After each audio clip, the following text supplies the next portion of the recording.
D-Bell on air. Only the best in local music. Do it live! DFW and beyond. D-Bell on air!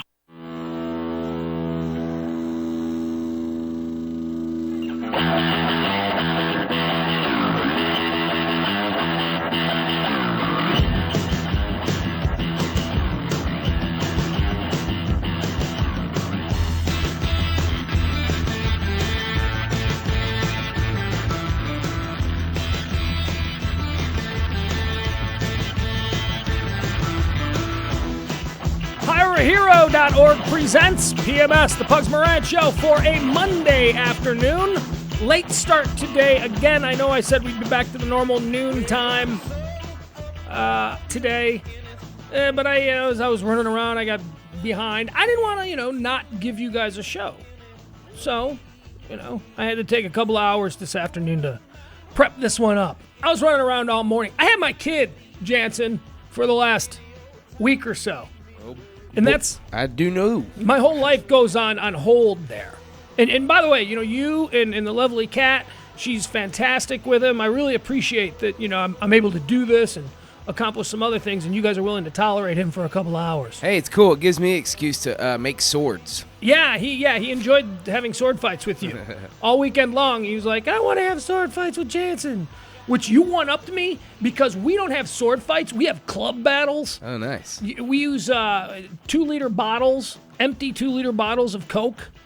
You empty them out, and then you put the lid back on really tight so that none of that syrup on the bottom drips down your arm. And then you just start wailing on each other with them. Nice. Yeah, we're like cavemen, like total club. And sometimes, you get like 2, because I'll collect them. So I got like probably 10 empty 2-liter bottles at home right now that we use. We wrap them in duct tape. This is something that we lose, but all men, and this is why I love having a little boy, because I can at least relate to him on these things. I wouldn't know what to do with a little girl, but with a little boy, we will take something that's, an everyday thing found around the house, and we will turn it into a killing machine. Oh, yeah. I mean, that's what I did with the swords. You took some things from blinds. Yeah. Those long, what are they? You use them to open and close the blind. They're like a long stick. Yeah.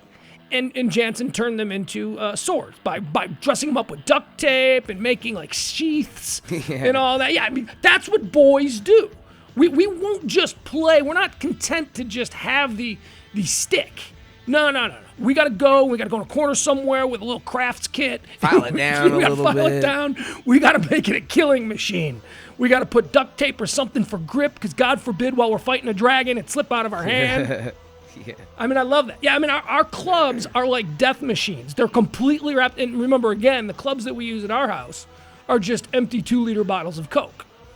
We wrap them in duct tape, man. Like, some of them have big, his has 2 gigantic electrical tape X's on it. Like X, like a death club. Oh, yeah. I would, honestly, man, I got lucky. I wouldn't know what to do with a little girl.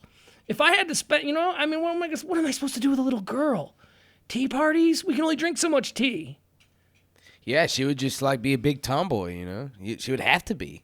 No, I mean, I know if I had a girl, she would be. Sometimes, can you force that though? Well, is that the result of a little girl spending time with a father? Yeah, because I would be making swords, and of course a kid would want. But my point is I don't think that little girls are wired to go that route as naturally as little boys. Now, little boys will naturally, they'll find something and they'll figure out how to kill something with it. That's the caveman in all of us. I mean, and not really kill something. They're not going to kill the family dog with a landscaping rock they found out front. But what I mean is they'll, to kill the dragon that lives under their bed, or, boys collect things. Did you have weapons as a kid? Oh, absolutely. Oh, I bet you did. What kind of weapons did you have?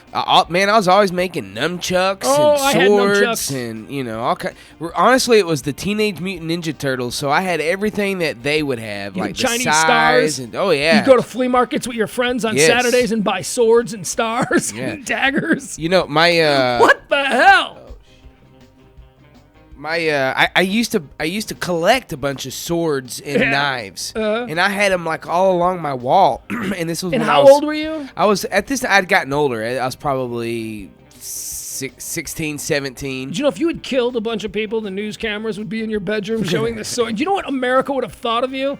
Think about how nuts that is. Like, and I had the same thing. I had weapons. I had at 10 years old, I had BB guns, I had pellet guns, I had slingshots, I had nunchucks. I was never into knives, so I never had the swords and stuff. But I had nunchucks, I had Chinese stars, I had all of that stuff. I had stuff hidden all around my room, just in case. Just in case, Mom. Really? Okay, I'm standing here hanging up a shirt when the boogeyman comes in. Boom, Chinese star right to the head. It's like that's how little boys think. Now, so I had a whole room, an arsenal of like knives and swords with like weird spikes coming out in medieval. And so one day I come home and there's cops all in my front yard, and they're hauling out my swords. Yeah. My little brother had went out in the front yard with one, was like showing his friends, started like whacking at the tree or something, and somebody had called the cops on him. And so they came and took all my swords. It's that crazy Jedi family again.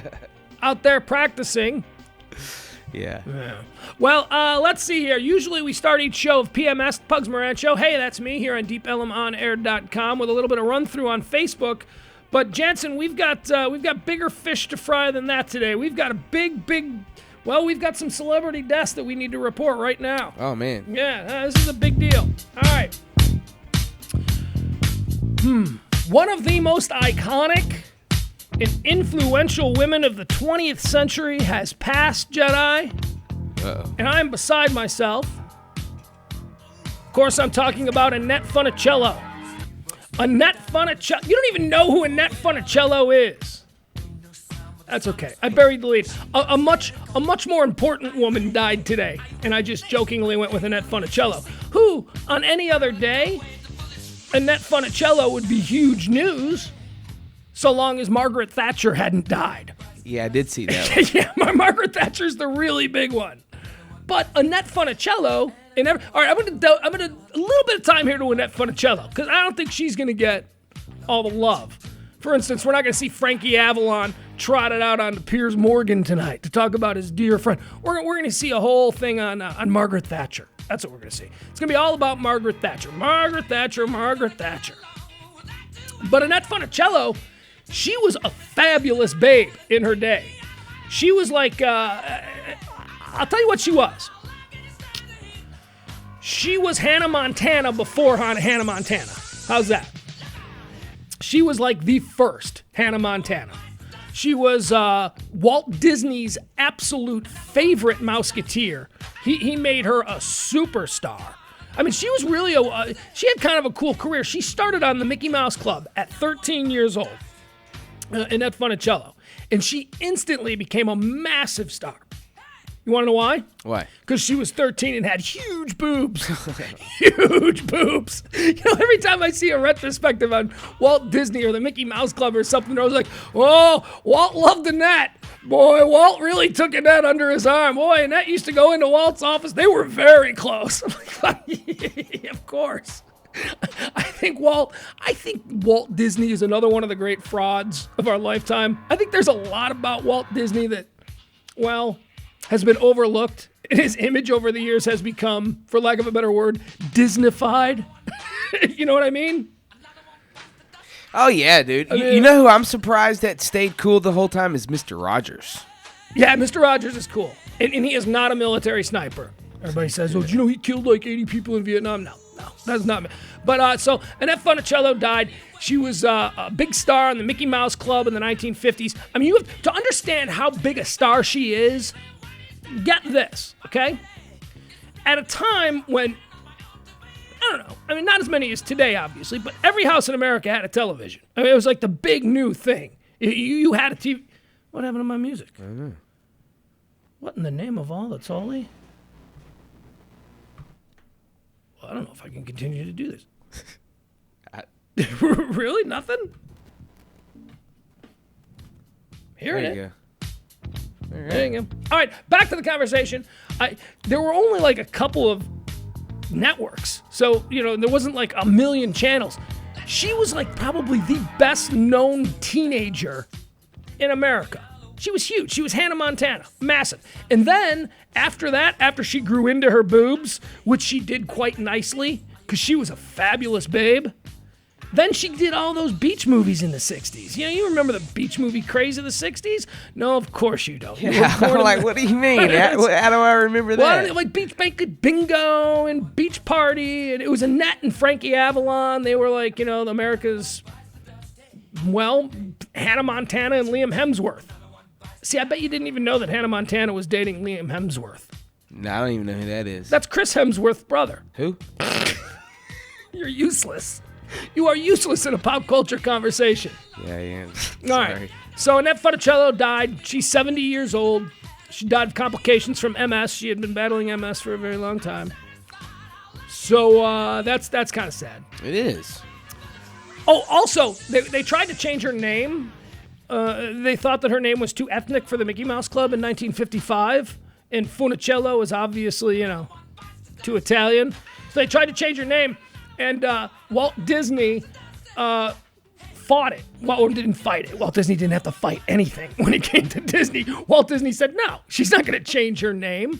And then he reportedly said that the Italians needed someone to be proud of. Which is another insight into Walt Disney. He was probably racist. He probably agreed with Hitler to some degree. I mean, these are all, you know, there are things. Did you know the story about the Disney Vault? Mm-mm. You don't know about this? You should Google search the Disney Vault. Oh, actually, you know what? There was a Family Guy episode where Stewie and Brian got trapped inside the Disney Vault. There is supposedly a Disney Vault that contains all kinds of cartoons that Walt Disney did back in the day, when maybe certain things that were funny in 1940 would be shockingly inappropriate and highly intolerant today.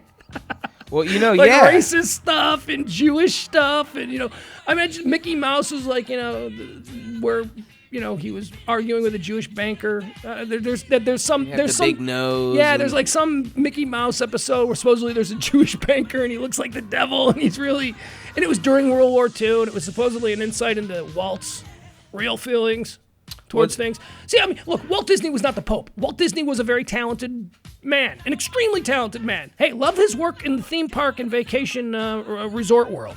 He's wonderful in that area. I thought that his cartoons are a little wimpy, you know, not really for me, but hey. But the guy wasn't a saint. Guy wasn't a pope. Guy wasn't infallible. Guy was probably a man of his time. And men at that time were racist, intolerant, terrible people. All right, so now let's move on to the big one. Okay. The big one, and she should probably get her own Another One Bites the Dust song. Okay.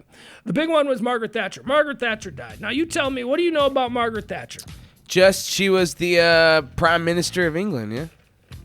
The Iron Lady. Yeah. Did you watch, did you see the Meryl Streep movie where she played Margaret Thatcher about her life as Prime Minister of England? No. Big deal. Huge deal. I gotta say, even as a very small kid, I remember when Margaret Thatcher, and how weird of a small kid was I that I remember when Margaret Thatcher became Prime Minister of England.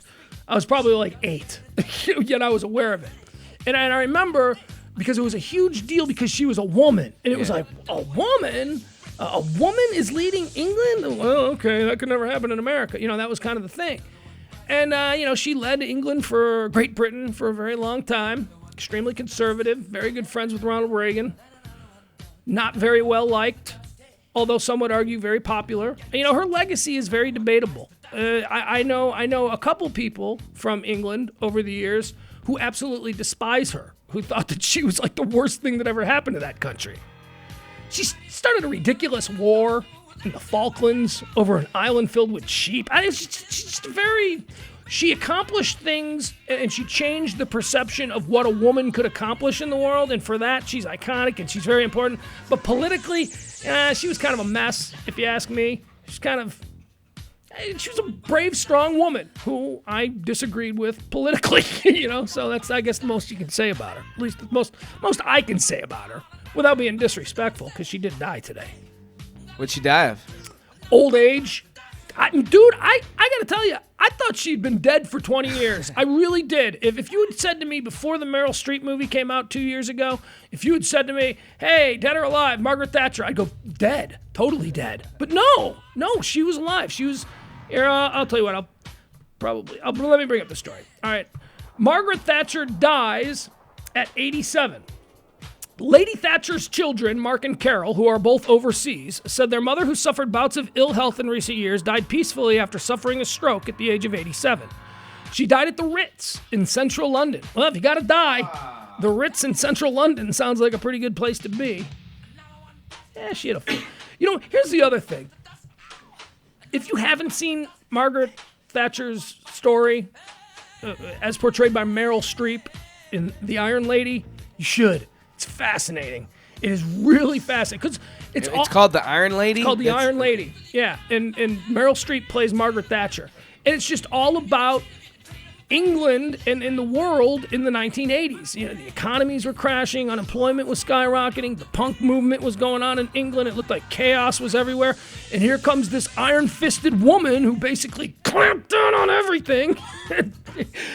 She went to battle with the Irish terrorists and in Northern Ireland. I mean, she was, she did a lot of stuff. She was, At a time when many people would have told you England needed a strong masculine leader, they got the strongest and most masculine leader they could have. It just happened to come packaged as a woman. I mean, she was, she was like, off with their head. She was pretty tough. She was the Iron Lady. It's a fascinating book. She lesbian? No. She got a couple kids. Kind of looks like a lesbian. Well, she's got that 87-year-old lady hair. What do you want? That like. Well, I had some older pictures too, and it's when she was on the cover of Time. Yeah, I don't know that she was. I don't know if she would be described as a handsome woman, Margaret Thatcher.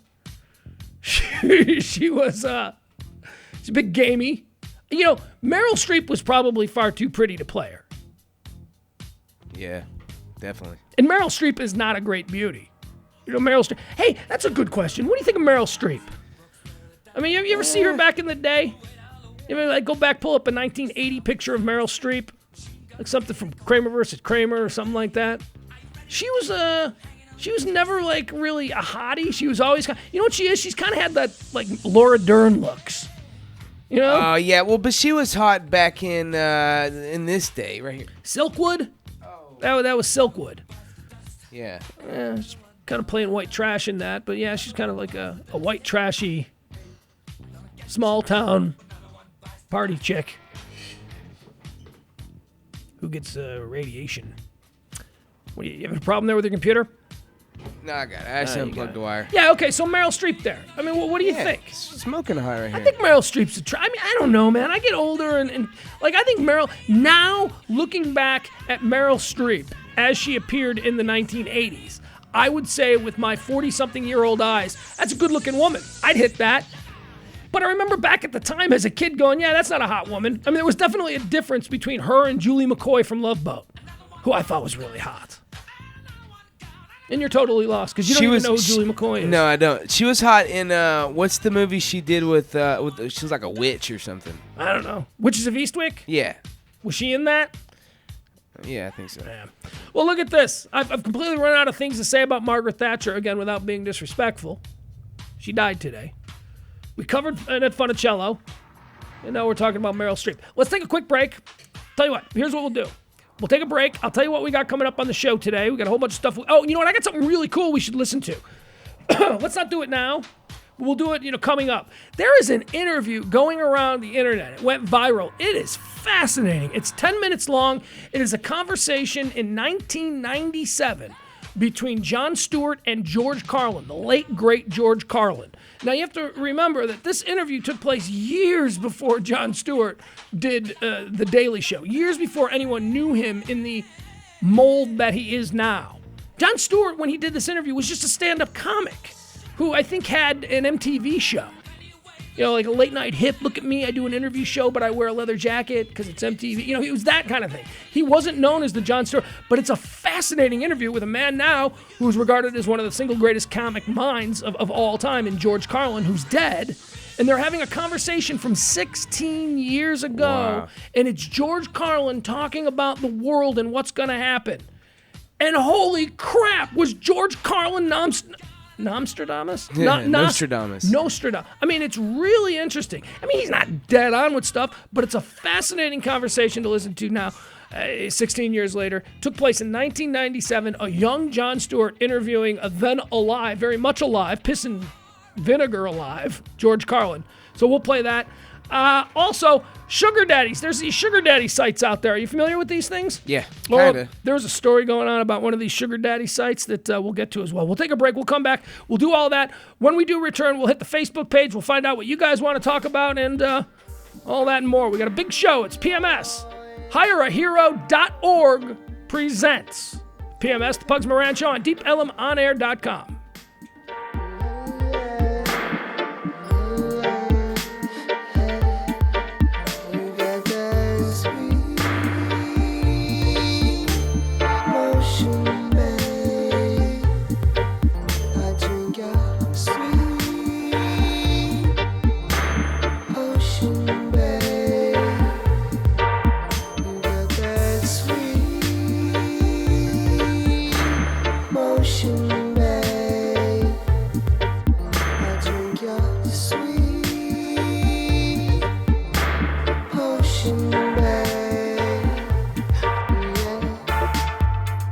Oftentimes I try to help your mind realize that you're wasting time.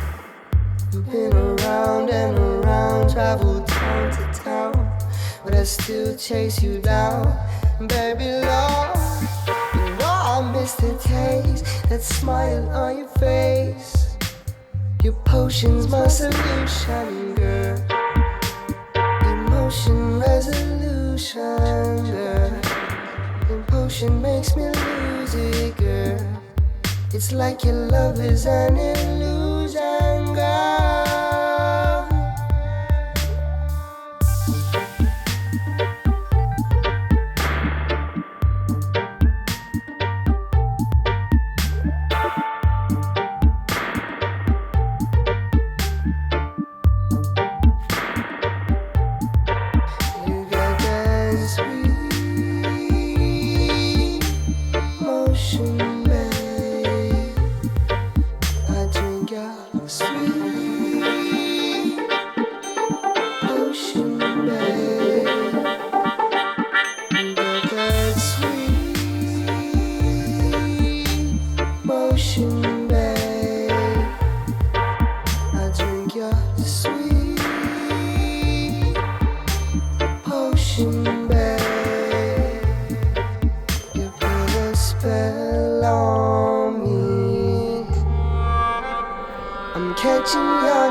Cannot break your love. You're spreading to my feet. Sometimes I feel like I've been hypnotized. Can't see past my own eyes. Couldn't see the signs. Blinded by the light, shining bright and white in my eye. Tell me how you feel. Tell me what's the deal. Now is this love is real?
HireAHero.org presents PMS, the Pugs Moran Show for a one day.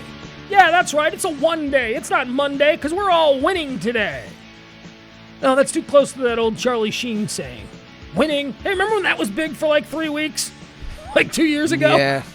Like 3 weeks, 2 years ago, everything was I'm a warlock. winning. Yeah, I got tiger blood. I love Charlie Sheen. I love that guy. You know what? Do you watch Celebrity Apprentice? Of course you don't. So Gary Busey is a guy on Celebrity Apprentice, and I have been saying for years now, and I think I even talked about this with you on the air. Gary Busey is professional Gary Busey at this point. He's doing an act. He's completely, decided that, hey, the world is buying this crazy guy. I'm just going to give it to him in spades. I think that Charlie Sheen may have done that too to some extent. I think that when Charlie Sheen had his meltdown a couple of years ago, I think it was probably just like a mid-level meltdown, but it was either a slow news day or something was happening that it became the top story, so he ran with it.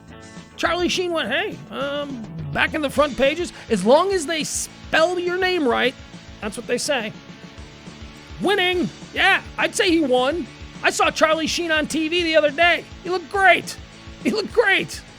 And he's still on TV now, right? Hell They yeah. moved his show to... He's got that show Anger Management. I don't know. It looks stupid to me. I haven't watched it, but I root for Charlie Sheen now.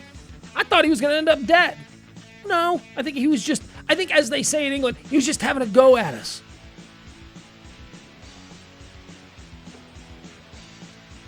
Yeah, you know what? I think he was caught up. When I leave you hanging Sorry. and you think you have to respond. Well, I'm trying to pull up our lovely flyer for the Glass House. Oh, okay. Yeah, That's right. No, you know what? I think he was caught up a little in the whole 2012 thing too, with the whole Warlock shit, man. I think he was kind of caught up in that. He was talking about energies. Okay, and- yeah, he was saying but that's what I'm saying. I believe that was an act. I think he was just saying all kinds of crazy shit just because people were buying Charlie Sheen's crazy shit. I don't know, dude, because at the time, there were a few, like, celebrities who were saying some... the whole Tila Tequila?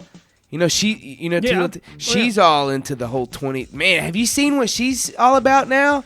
I haven't seen anything about her since she claimed that guy, the San Diego Charger, raped her. What? Yeah, you don't remember that? She was dating some San Diego Charger who's now a Buffalo Bill, and I can't think of his name.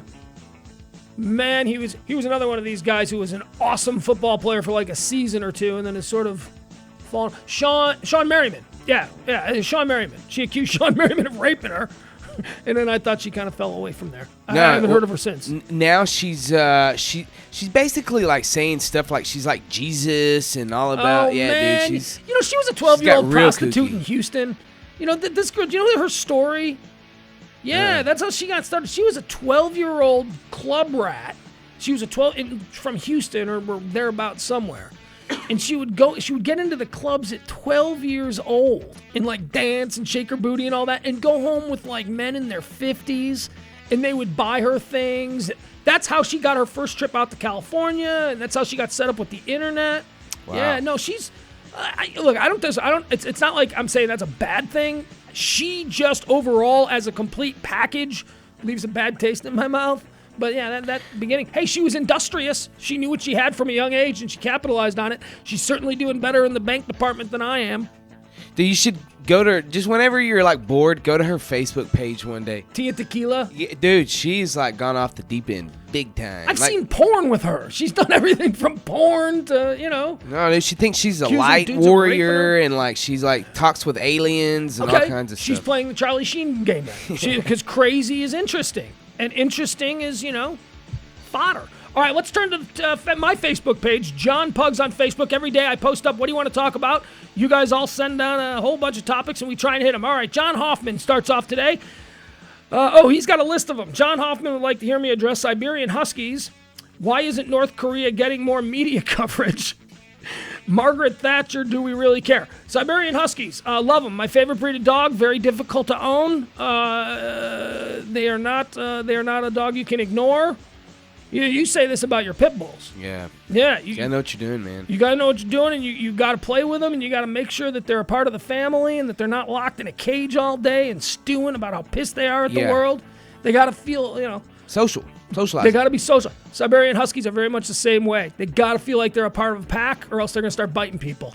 Hey, here's one thing because I got pit bulls, but whenever one of these days when I don't have pit bulls, I'm thinking of going into German Shepherds. What do you know about them? Great dog. Yeah. Great dog. Highly trainable. Super intelligent. I saw a video of a little girl. The Nazis got that one right when they created the German Shepherd. Kat and I saw a video of this little, probably like 10-year-old girl just running through a field with literally a pack of probably 20 German Shepherds, just all frolicking, all just playing it with was her? beautiful, yeah. Yeah. I had a bad impression of German Shepherds for a very long time in my life. My grandparents had a next-door neighbor who had the meanest German Shepherd, Hans. He was mean. I couldn't walk to the garage in my grandparents' backyard without this psychopathic dog, jumping over the fence or almost clearing the fence, looking like with one more push, he could clear the fence. Just like jumping. So I hated him for a long time. And then I got to know a couple, as I grew older, people who had German Shepherds. Amazing dogs. Love German Shepherds. Yeah, cool. But going back to Huskies, Huskies are terribly independent. Unless you socialize them and they know exactly what their order is in the pack. What about them being down here in Texas? Does that kind of affect them with the whole heat? It didn't mine. Mine again, mine was a hybrid. Mine was a Husky and a Wolf hybrid. So their lifespan was only, 9 years. So she lived 10 of them down here in Texas. Mine lived 15 years. Wow. So, it didn't shorten her lifespan because she lived a lot longer. So I don't know. We got her shaved a couple of summers. We shaved her down and she looked really funny. It's just muscles. Usually she looks like muscles in a big down fur coat. But when you shaved her down, it looked like she was like going to a club wearing one of those thin shirts to Siberian Huskies. All right. Why isn't North Korea getting more media coverage? I don't know. Margaret Thatcher, do we really care? Talked about that earlier. Depends, I guess, how you feel about her politically. She was an important woman.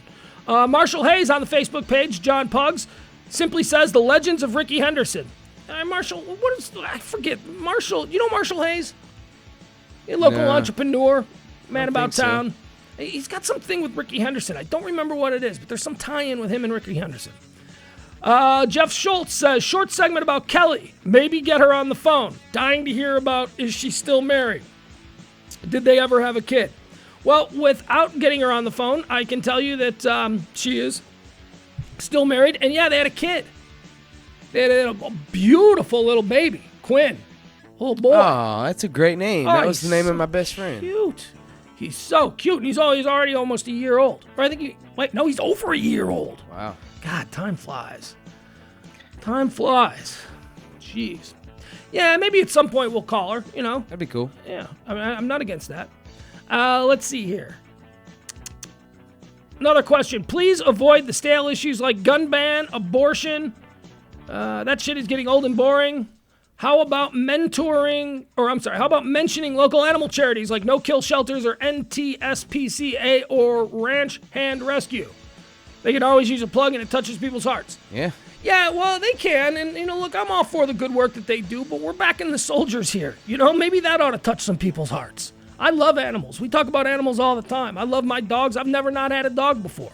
I just put my dog down 2 weeks ago. It's terrible. Maybe we could set something up where we get veterans to to adopt dogs. And then what? Well, and then what, you give the needs- dogs jobs? I love animals, and I believe that there's a certain element out there that needs to be kept in check by these animal charities, that do these great works. But man, we need to do works on people. We need to be focusing right now.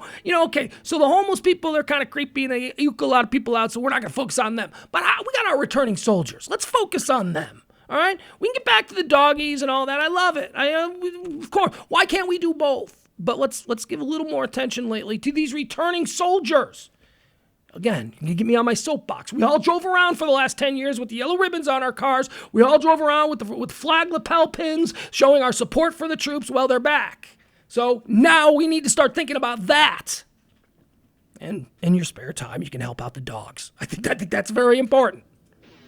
Is that out of line? No. I don't think that's out of line. I love animals. I'm not saying that we forget about the animals. I'm just saying far too many of us are touched by the plight of animals and then completely tune out the plight of, specifically in this case, men and women who went over and fought a war that maybe they didn't believe in, but they were ordered to do so. And I mean, come on. All right, so we'll move on. So let's see here. But yeah, we will not be talking about gun control, gun ban, Please. abortion. I hate that crap. I'm so sick of it. Just please, you can get that elsewhere. So thank you, John, for reminding me. Norm Bauman, another historical rewrite regarding Thatcher's legacy. Ooh, Norm Bauman doesn't sound like he likes Margaret Thatcher.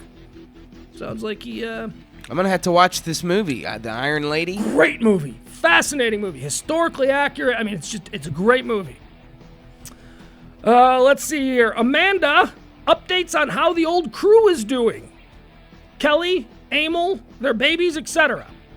All right, Amanda. Kelly, as I said, she's doing great as far as I know. She seems to be doing well. I would assume that I would hear fairly quickly if something, there was a, gas line explosion or something. I mean, I'm certain that I would hear, as I'm friendly with, her family and whatnot. Let's see. Sybil. Oh, I didn't ask about Sybil. I asked about Emil. That's weird. Oh, Emil's doing great. Emil might be popping up around here from time to time. He's doing great. He's still got eGallery Studios. Dominic, his son, is doing awesome. Okay, so there you go. That's what everybody. about Eric? Eric and his baby. Oh, my God. Have you seen Eric's Facebook page? No. You've been following it all with his little baby, Emma? No. Oh, man, he makes these funny trailers. These like little movie trailers starring him and the baby. Oh, they're so funny. Oh, yeah. No, Eric's doing awesome. I forgot about him. And from what I hear, Sybil is engaged to Richie Witt. Yeah, that is confirmed. It is confirmed? Yeah. Well, I have not received a wedding invitation. I have not received nothing. So I will keep you posted. That's not happening until I am officially notified by someone. But good for them if it is. That's a nice couple. I like that couple a lot. And I don't even know Richie that well, but I've been a fan of his, and so I feel like I know his narrative, I know his voice through his writing, and then listening to his show. No, Richie's cool, dude. Yeah, he seems like he is. I want him to be. I want him to. It's. He's one of those guys that you can actually just hang out with and drink a beer. Seems like it. Seems like it. Of course, Richie Witt and Sybil, they work together on the Rage afternoon show here at 105.3. Let's see here. Updates on how we got that one. Oh, Alice Guillen wants to know about SNL. Did you see SNL this weekend? No, I heard about it though. What did you hear? The North Korea parody, Kim Jong-un parody. Okay, all right. Yeah, that's how they opened the show. That was all right. Melissa McCarthy was the host. She's from that show Mike and Molly on CBS that I don't know anybody who watches it, but apparently it's going into like its 4th or 5th season. Also, Bridesmaid. And little lesser known fact, Jenny McCarthy's cousin. Oh. And it's funny, if you look at them, if you look at their faces, they have the same eyes. They have the same McCarthy family eyes. Which all of them, Jenny McCarthy grew up in my neighborhood. So I've had run-ins with her and her sisters and her younger sisters, throughout the years. They all have the same eyes. And Melissa McCarthy has that same kind of Jenny McCarthy eye thing going on. I thought it was really good. The best thing on Saturday Night Live, though, I think Saturday Night Live is pretty strong. I really do. I know it's hip and it's cool and it's convenient for people to badmouth it and go, oh, it sucks. I mean, that's just sort of... I can't imagine that anyone who thinks SNL sucks has watched it in the last couple of years because it's been incredibly strong. It's very topical. I mean, the news, I do not think, and this is a big statement. I do not think anyone has ever done the Weekend Update news better than Seth Meyers. And Seth Meyers is doing it now. And I was someone who said 20 years ago, no one has ever done the Weekend Update better than Norm Macdonald. Yeah, well, guess come what? on. Seth Meyers is better Really? than Norm Macdonald. Yes, he is. Seth Meyers is smarter than Norm Macdonald. Seth Meyers is wittier. Norm Macdonald's whole thing was, this is stupid. Let's talk about this. Okay. OJ. Yep, and it was shocking, and that was his whole thing. Seth Meyers is smart, man. When he sets up a news story, he tells you the story, and then the punchline is always just fucking brilliant, man. He is really good. I love Seth Meyers. And I also like, and this took place this weekend on SNL, and I'm going to play a little bit of this here, so bring this up if you would. Do you know who Bobby Moynihan is? No, hey, but fix your cord a little bit. My cord is messed up. There you go. All right, you're good. Bobby Moynihan? Bobby Moynihan. He's one of these guys on SNL, and he's not particularly. He doesn't really stand out in anything. You probably wouldn't know him if you don't watch. The only way that you would know him from is he does this character on the news that is freaking hysterical, man. The character is called Drunk Uncle. And he always comes out and he does whatever's going on in the news, and he's supposed to represent everybody's drunk uncle at the holidays. And he's got a members only jacket, and he's got a glass of scotch, and he's just miserable because his life turned out like shit, and he doesn't understand the internet, and he doesn't get energy drinks, and nothing about this world is in Drunk Uncle's wheelhouse anymore. So Drunk Uncle made a Game of Thrones reference, and we're big fans of Game of Thrones. Are you up on Game of Thrones? No, I actually just started season 2 today. I mean, but I've seen season 2. I'm just re-watching it all so we can, All right. Yeah. Well, this was from the news. Again, I think Seth Meyers does the news on SNL better than anyone.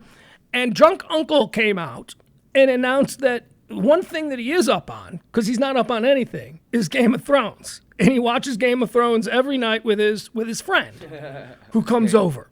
And his friend is here on set. His friend, they're going to do a quick little Game of Thrones conversation. And it was Peter Dinklage as drunk Peter Drunklage or whatever it was. Peter Dinklage, who plays Tyrion the Midget, that's the midget on Game of Thrones. All right, here it is. This is pretty funny. We'll play this in its entirety because it's pretty funny. Give this a listen. And you tell me. Come on, this is humor. Around the country doing their tax returns, here with his thoughts on tax season, Drunk Uncle.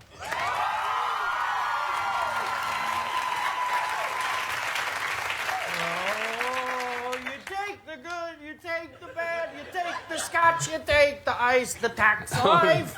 Oh, the tax of life. So, Drunk Uncle, tell me, are you ready for tax season?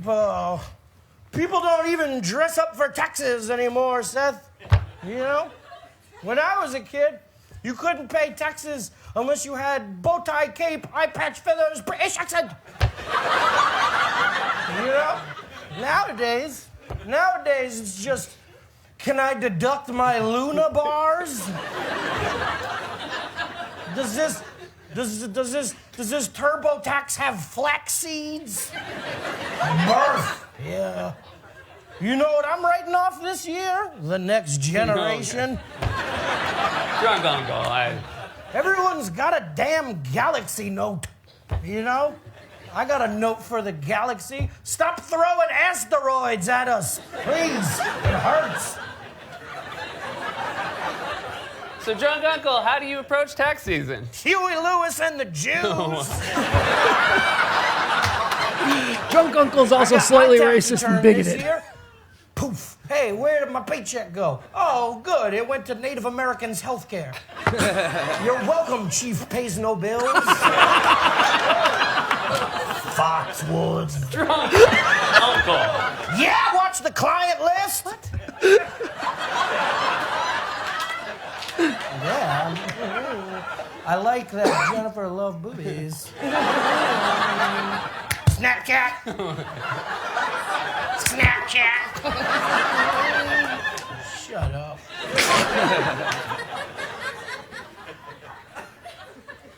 I want to know what love is.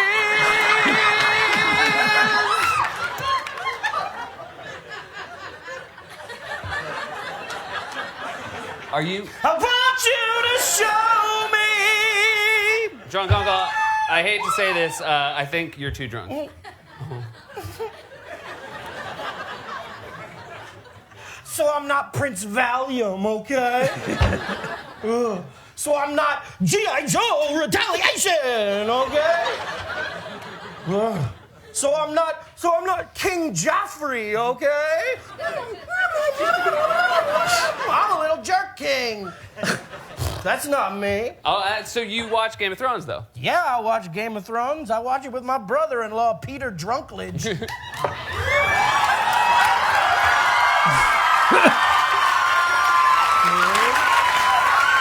He's so good, I forget that he's a dwarf. Yeah. 99 tumblers of scotch in my mouth. 99 tumblers of scotch. Oh boy, here we go. Mexican. Peter, have you done your taxes yet? You know, Kim Jong, oof, you know. You know, kids today, they don't even wear garters anymore. They just skateboard from Nintendo to Nintendo. It's like a bunch of Taylor Swifts.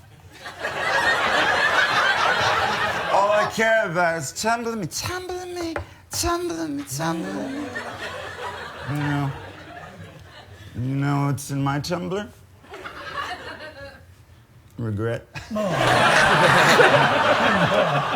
not gonna lie, I think Peter Drunklage is a little too drunklage. Yeah. That's what you always say. Marco. Rubio! Marco. Rubio! I wish the IRS stood for Immigration Return Services.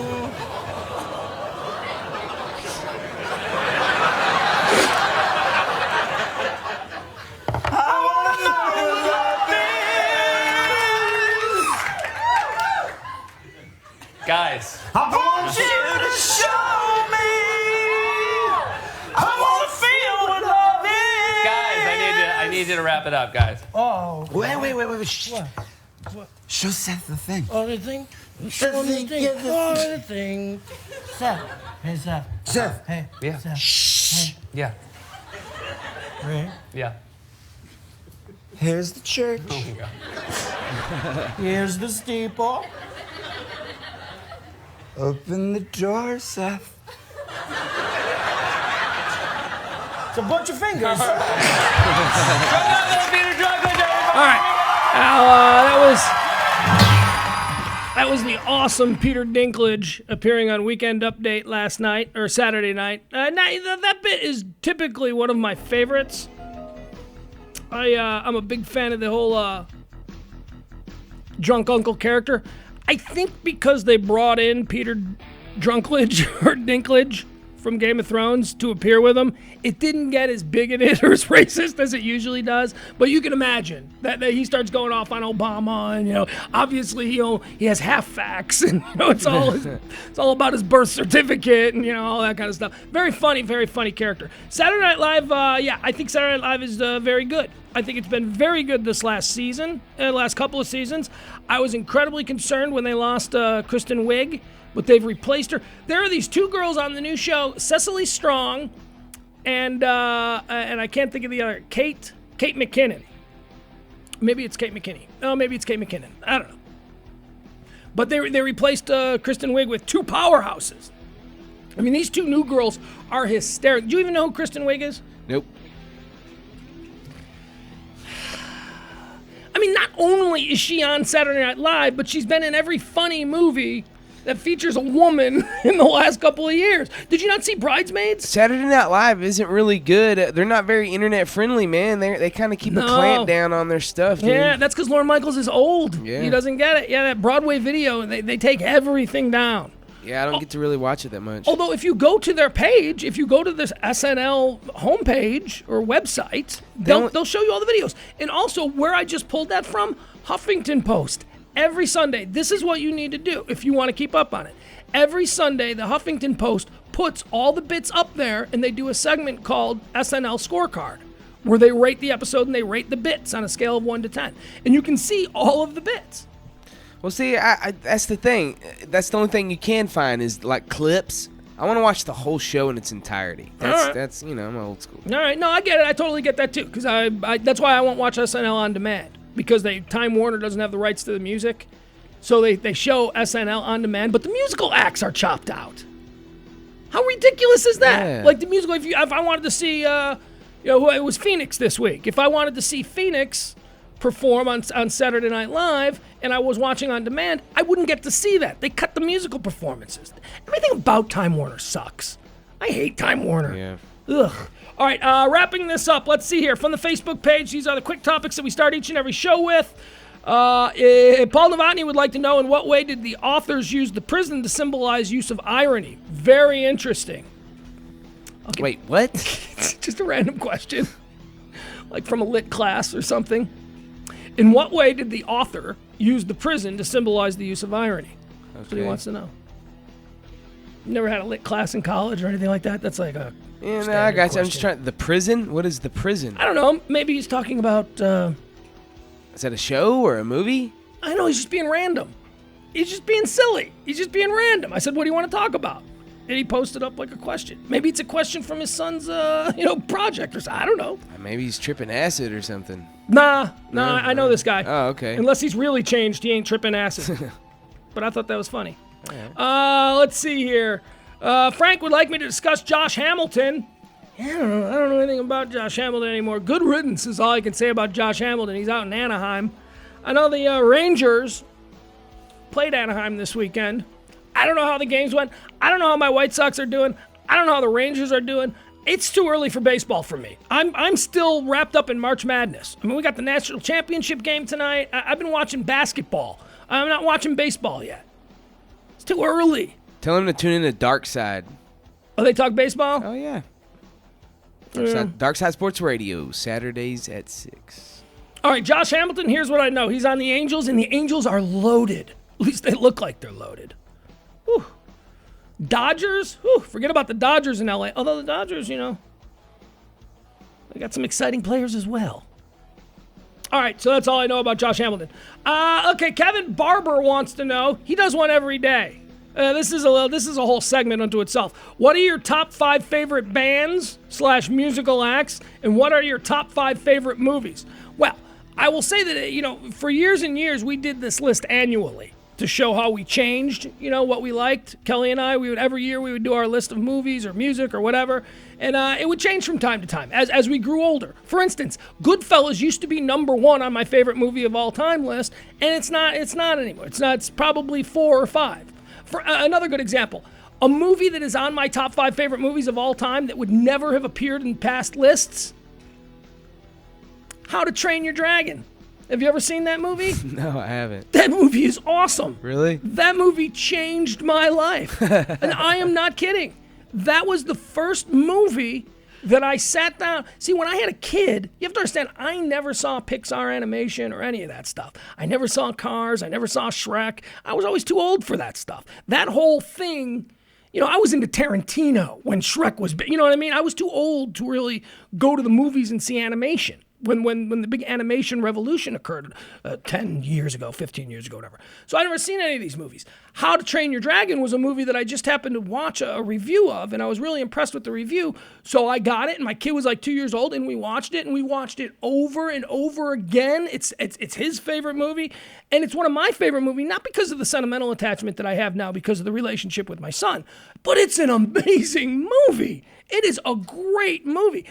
And I remember Devin. Remember Devin, the movie guy? Yeah. He was one of the people that... Red Carpet Crash. He said that it was the best animated film of all time. When it came out, he said it was the best, better than everything. And the reviews were like that. I mean, if you go back and you look at the reviews, critics were all like, whoa. I mean, it wasn't obviously as popular as Shrek or the others, but amazingly well done. About a kid who lives on an island. He's a Viking, and this island is tortured by dragons, and the Vikings have to learn to fight the dragons, and this kid is the first kid to actually communicate with a dragon, and it turned out the dragons didn't want to fight any more than the people wanted to be invaded. So it's about how to train your dragon. It was a great movie. Great movie. Wow. Great movie. That would not have been on my list in years past, but definitely How to Train Your Dragon is a top 5 movie. I'm not going to say it's number 1. In bands, who knows anything about bands?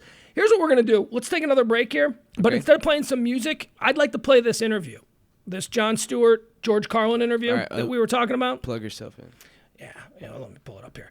Folks, this is something that's been going around online. It was recently rediscovered or whatever, or Reddit. You saw it on Reddit, didn't you? Yep. What is Reddit? Explain what that is to people. Reddit is the self-proclaimed front page of the internet, and it's good description of it. I use it as that. I mean, if you really want to know what people are talking about every day, that's where it is. Yeah, it's like Twitter, but with stories. Things happening in the world. Yeah. Pictures sometimes, videos, memes, cool things. Yeah, memes, things that are circulating. Reddit. So this was circulating on Reddit, and it was picked up by the Huffington Post and a couple of other sources yesterday, and now it's just blowing up. But it's an interview that Jon Stewart, long before he did The Daily Show, this is when Jon Stewart was just a stand-up comedian and an MTV host. He sat down with George Carlin and did an interview that is just really interesting. And not only that, it's George Carlin, one of the great comic minds of ever, but it's interesting in the things that he says about the world and how it's changing and where we're all going. And remember, this was 16 years ago. And at the very end, the one that everybody's freaking out about is at the very end, he says to Jon Stewart, he says words to the effect of, and you know what? Nobody knows who you are now, but you're going places. You are good at this, and this is what you're going to do, and you're going to have a good career, a huge career. And sure, maybe he was just being nice, but he was right. Yeah. I mean, Jon Stewart exploded. He's the most trusted man on television now. Year after year, these polls, they nominate or they elect Jon Stewart as the one guy that people believe tells the truth. You think he'll be president one day? No. What? Are you kidding me? Why not? Jon Stewart? Yeah. No, because no. Although the changing world, you don't know. I mean, if he does decide to go into politics, he comes from an extremely well-educated and high-tealed family. I'd vote for Jon Stewart. Well, he's a Jew. He's got that. There's never been a Jewish president. But no, I don't think he wants to be president. And quite honestly, I think that if we actually really heard his politics, he would probably be too liberal to be elected. But anyway, here's a conversation. We're going to play this in place of some music here. We're going to take a quick break. This is Jon Stewart talking with George Carlin from 1997. It's really interesting. So he was given his hat. My mother was very brave. She left him. I was 2 months old, and my brother was 5 years, and she left down a fire escape. So he was gone. My mother was very kind of controlling. George Carlin is talking about how his father ran out on the family. Was heartbroken when I began with the dirty language. I'll tell you, we'll just start it over. Here we go. He's talking about his family. Were your parents put off by the direction that you went into when you started to go counterculture? Was it a difficult transition for them to watch? Well, he was out of the picture. He was brilliant, and he was a top salesman in advertising, but he couldn't metabolize ethanol efficiently. So he was given his hat. My mother was very brave. She left him. I was 2 months old, and my brother was 5 years, and she left down a fire escape. So he was gone. My mother was very kind of controlling, wanted to control my life, and was heartbroken when I began with the dirty language and the awful stuff he says about business. She was an advertising executive secretary, loved the business world, thought it was just the finest thing that ever happened. And so when I went in that direction at first, very opposed. Until one day we lived on the same street that I grew up, that I went to school in. I went to school on the same block I lived on, something like that. Corpus Christi School, and the nuns were great. It wasn't a typical Catholic school. It was an experimental progressive school that didn't have grades, didn't have any sort of corporal punishment. It was just very, very wonderful school. And the nuns, she would see the nuns in the street, and they would say, "Oh, we saw George on the Tonight Show." And she, being a bit of an actress, she would say, "Oh, it's the awful language, sister, the awful language." And one of them said to her, No, you don't understand. He's using it for other purposes. He's not just doing it for that. It's kind of like part of what he does. Don't you understand? It's this and that and so forth. So she said, oh. And from that day on, she was okay with it because the church had approved it. So that was that. That's how that worked. People who deal in content that's on the edge as you do oftentimes live a life that's similarly on an edge. Mm-hmm. And a lot of those people go off the rails. Yeah. And we lose them and their talent. And you've been able to not do that and been able to pull it back in and... Another luck stroke. You know, you got to have luck in this world. Part of it's your genetic makeup. That's luck. And then what you do with it is also partly genetic, because hard work is genetic. The desire to do hard work, the willingness to work hard and be determined and not be turned aside, that's all genetic too. It can be altered a little and reinforced, but some of the people who had so much edgy promise, they died young. I mean, Lenny Bruce, Sam Kinison, Andy Kaufman in his way, sure. Freddie Prinze, John Belushi, Bill Hicks. Right. And it's just, I don't know, of course Bill had a natural disorder of his own, I think so did Andy, but it's not always behavior. But Sometimes it's just genetic. But it's just that I think there's a degree of luck and intellect involved in giving up things that hurt you. The drug and alcohol thing, it seems to me, comes down to this. Drugs and these things are wonderful. They're wonderful when you try them first. They're not around for all these millennia for no reason. First time, mostly pleasure, very little pain, maybe a hangover. And as you increase and keep using whatever it is, the pleasure part decreases and the pain part, the price you pay, increases until the balance is completely the other way and it's almost all pain and there's hardly any pleasure. At that point, you would hope, then the intellect says, oh, this doesn't work anymore. I'm going to die and I'll do something. But you need people around you who can help you, and you need something to live for. You have to have something to look forward to bring you out of it. You know, there are a lot of people who don't have a lot to live for, and they're sort of stuck inside. Was there ever any fear that by giving up the drugs, you lose a bit of the genius by giving up the wild lifestyle, sanity being the enemy? Well, that has been a canard for a long time, that most of this creativity comes from being wacky. And I'm sure there's a lot of truth in that, as far as just being plain old wacky. Where the drugs are concerned and alcohol, they do seem to open a window for you. They do seem to broaden the vistas at first. The thing you have to do is learn when, you know, it's like all these great writers who became drinkers. You have to sort of, like, I find with pot, I'm not a big drug user anymore, but I have always a joint somewhere near me. I don't, hidden. Might be hidden. And what I do, and I hardly touch it maybe once a month, that would be frequent for me.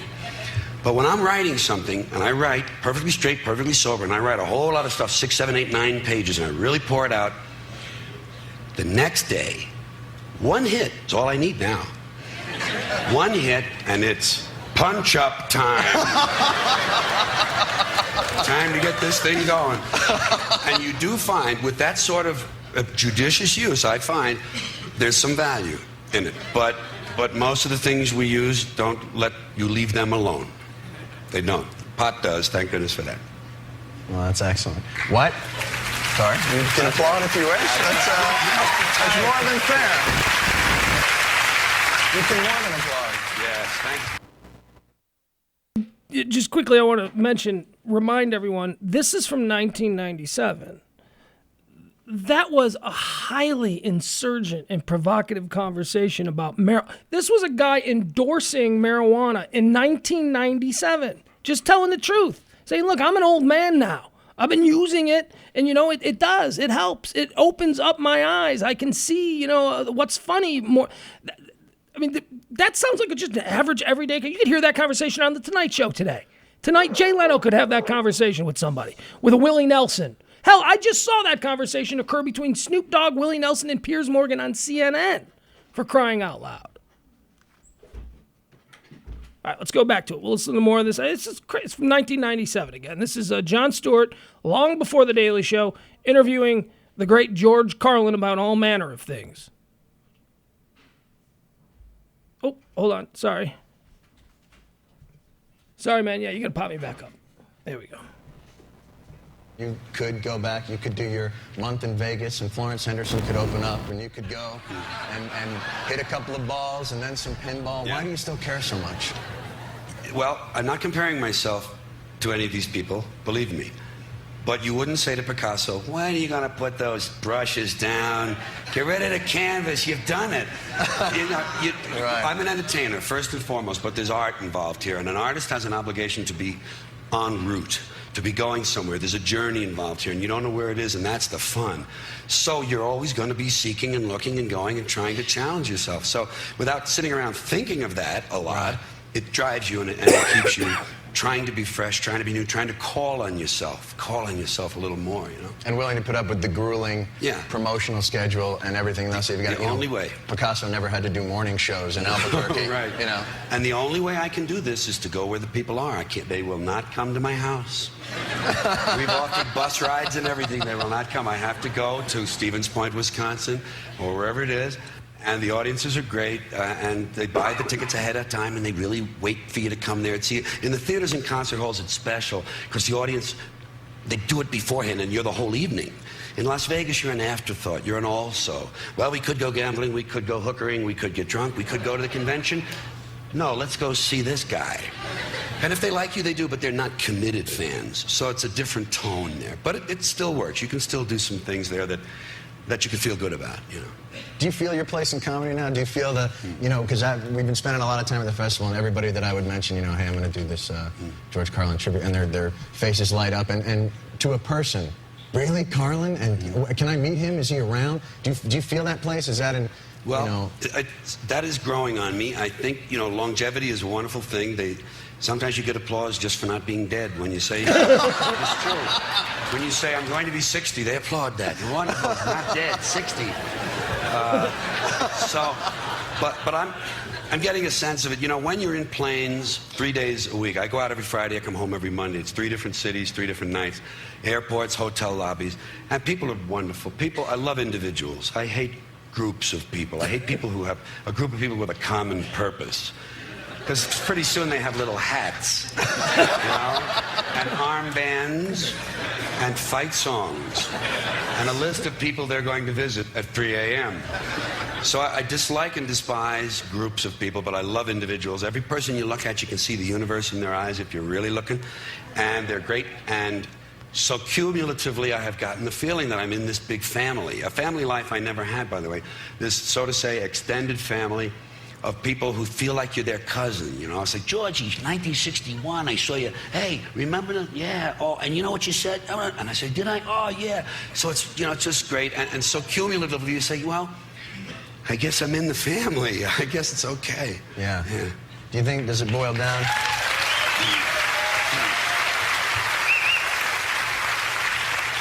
After 10 HBO hours, after a multitude of best-selling albums, after Grammy nominations, after Emmy nominations, after Cable Ace Awards, does it all boil down to what you had said originally, that it's about, hey, dig me? Hey, look at me, ain't I cute? It's just a job is called showing off. And if you can get them to not only stop and listen, but say, isn't he cute? You're cute. If you can get the approval. See, in our school, we didn't have grades, so we didn't have A's, B's, and C's, and D's. The only A's I got, and this is a little corny, I got their attention, I got their approval, their admiration, their approbation, and their applause. And those were the only A's I wanted, and I got them. You certainly have mine, so. I just want to say that I can't tell you enough what a pleasure this has been for me to spend some time with you and to be a part of this show. And thank you very much for all the wonderful to know you a little, and you are going to show us a lot, and I look forward to it. Thank you very much, sir. I appreciate it. George Carlin, ladies and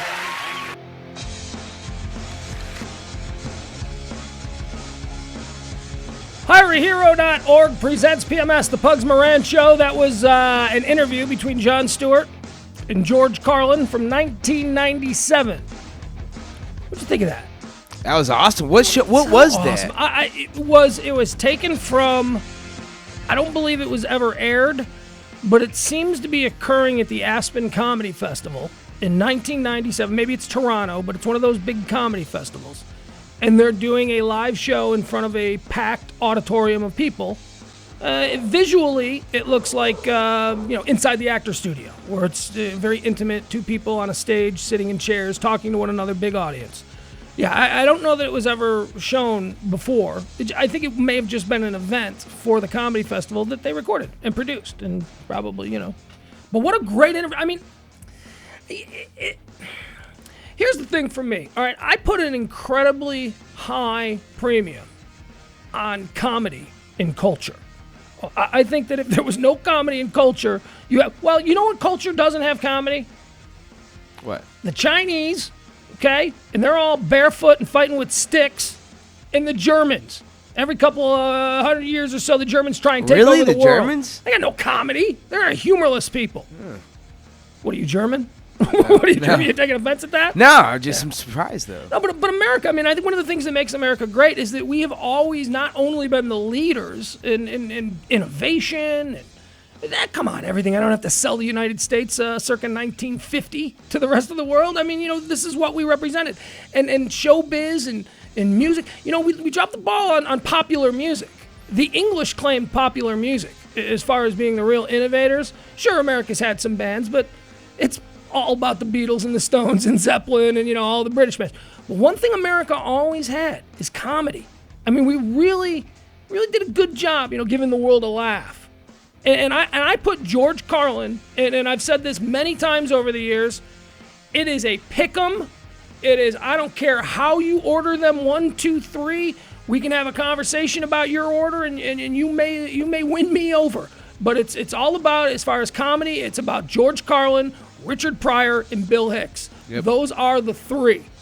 You're a younger person, maybe you'll put Hicks at number 1. Yeah, because I'd put Hicks at 1. Older guys, the long battle before Hicks, the long battle was Carlin or Pryor. And it wasn't even, black people like Pryor. No, because like Richard Pryor, everybody. Like George Carlin, everybody. It wasn't a race problem. They just appealed to massive audiences because of their genius. So it's really interesting to me to hear like George Carlin sitting down. I mean, you could take something like this and you could put it in the Smithsonian, because here you have represented almost a passing of the torch as far as critical social commentary in comedy between George Carlin, who is probably, him and Bill Hicks, the two best ever at critical social commentary in comedy. And you have him talking to Jon Stewart, who has not yet attained that status himself, but he will shortly. Jon Stewart is the end of the story as far as modern critical satire goes. Comedy. Current events driven comedy. It is all about Jon Stewart. So this is interesting. This is why I say you bury this and you bury this somewhere, and it's like a couple 100 years, it's like listening to a conversation between William Shakespeare and Christopher Marlowe. It's their modern day prophecy, man. Yeah, and it's two awesome. two icons of social critique. Two people, that, I don't know. So I think that's really great. I think that's awesome. Again, you can find it anywhere. I'll post it up on my Facebook page, John Pugs, if you want to take a look at it or share it around. It's a shame that it's our comedians speak more truth than our politicians do. Well, it's easier. It's easier that way. Politicians are supposed to be serious, and comedians are constantly shielded. And I'm just doing comedy. You're not supposed to take me serious. So, that's just the natural evolution of those luxuries. See what I'm saying? Yeah. A politician, while he's trying to get people to vote for him, can't be on the stump and say something and then go, I was kidding. What? I'm a politician. I tell jokes. A comedian can always do that. All right, let's see here. What else do we want to talk about today on today's show? Let me run through my list of stories. All right, Margaret Thatcher is still dead. And so is Ned Funicello, sadly enough. Okay. Here. Were I working for a big professional radio group, I may have had this prepared. Hey, why don't you tell everybody about hireahero.org while I'm looking for this? Jansen? Yeah, sure. Hireahero.org. Great sponsors at deepelmonair.com. Love those guys. If you know someone that is a military vet, send them to hireahero.org, because chances are there's something that they could benefit from. Yeah, Hire Hero. A fantastic jobs board. Been around for a number of years. Vetted by no less a source than Time Magazine. It's, let's see here. All part of the Armed Forces Support Foundation. And, boy, I hate to give them the short shrift there, because I was really just using it to fill time. But in all sincerity, yeah, it's what I do for a living. I work for them. I try and raise funds for them. Hireahero.org. Check them out. And, your support doesn't stop at your taillight, your little yellow ribbon that you have on your back bumper. Support continues. They're home. They need your help. Contribute. Help out. Hireahero.org. All right, now, let me get comfortable here, because we're going to get into some fun stuff. Let's see here. Okay. Now, I'm a man. Let me tell you something. Tell me what you know of this whole sugar daddy phenomenon. Well, what do you mean, sugar daddy? Well, what is a sugar daddy? If you don't know what a sugar daddy is, tell me what a sugar daddy is. Okay, a sugar daddy is usually going to be an older guy who is basically taking care of a younger chick, paying her bills, buying her clothing, And usually getting some sort of sexual favor in return. Yeah, she has to act when appropriate as his girlfriend. Yeah. Hey, I used to turn my nose up at this concept, but I totally get it now. The older I get, the more I get it. I've been married twice. I don't want to be married again. I'm not looking for any kind of relationship. I don't want to actually have to go and woo some girl that I'd only date for a couple of weeks anyway. You know what I mean? I mean, it's like this is easy. What? All right, so I'll pay your rent this month, and you can be my girlfriend. Come to a couple of parties with me, make all my coworkers think all this, and we'll have sex and stuff. What the hell? Am I horrible? What? You wouldn't have sex with me? Come on! Don't insult me. This is a business arrangement. And quite frankly, a lot of men find themselves, especially when they get to. How old are you? 30. Okay. When you look at girls that you went to high school with, are they still hot? Some of them. Yeah. Yeah. Now, but some of them are going to get fewer and fewer as they get older. I look at girls. You saw Crazy Casey. She was pretty hot still. Yeah, she looks good. Yeah, they're still only 30 though. Yeah. That was my high school sweetheart though. Yeah, 10 years or so before they really start to look like moms. They lose. I don't know. Women my age, they totally lose. Yeah, I don't know. They get mom haircuts. You know what I mean? Mom haircuts. Yeah. Hey, we don't have that as much in Texas. They wear the mom panties. Let me tell you something. Women here in Texas. They look 10 years younger than anywhere else in the country. Women here in Texas look great. They get the fake boobs, they get the extensions. You find out, oh my God, you're 48 years old. My Lord, I thought you were 28. I mean, they do that here. So, but a lot of girls, it's like they hit 40, and I'm sorry, I'm not attracted to them. And if they were honest, they're probably not attracted to me either. I'm an old man. But you know who might be attracted to me? Some girl with daddy issues. Some girl that has never had an older man, take her to nice restaurants. She's never had lobster. I can do that. I got no shame in my game. I can totally do that. You know why? Because I'm attracted to hot young girls. I mean, that's what most guys are. There's a reason Playboy starts at 18 and most of the girls don't get much higher than 23. Because men are attracted to women in that wheelhouse. I can't apologize for it. It's a reality. Yeah. Now, a woman my own age, because there's something that I also know, sex is such a small part of your overall relationship. I mean, I would need a woman my own age, or at least in my wheelhouse, if I ever wanted to connect. If I wanted to have a relationship, like someone to grow old with. That'll probably, but come on, I'm not ready for that yet. That's for the people I date in my 50s. When I get into my 50s, I'll start dating, because sex won't be important to me, and it's just making it all any sense. I'm trying to throw down some wisdom to you younger guys. Well, dude, I don't plan on getting married, so Good move. Good move. I do not endorse marriage. Yeah. I don't, and I'm not saying that I don't plan on finding someone and spending the rest of my life with them, but I don't feel like we need to legally get married. No. Well, it gets hard when kids get involved. When you knock somebody I don't up. really plan on having kids either. But suddenly you have a kid. Now the questions become a bit deeper rooted. The kid needs things. And a name, your name would be one, right? Well, if you're not married, it's going to get the mom's name. Well, actually, if I do have kids, I'm Unless totally she was fine cool with that. You're totally fine with your kids not having your last name? Yeah. But, there's a background story to that. Yeah, you call yourself a Game of Thrones fan. Don't you know what a bastard son has to deal with in the world? Yes. Look at Jon Snow. Your son, you would have your son be sent to work the wall for the rest of his life?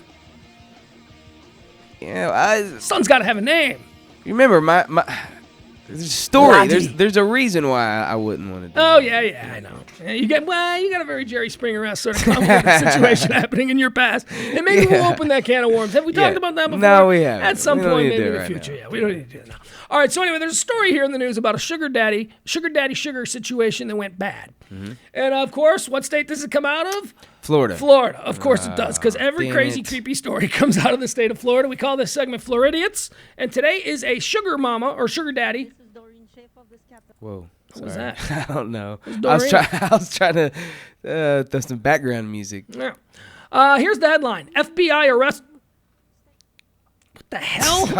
It goes to music in a second. This is I very promise. There it unprofessional. goes.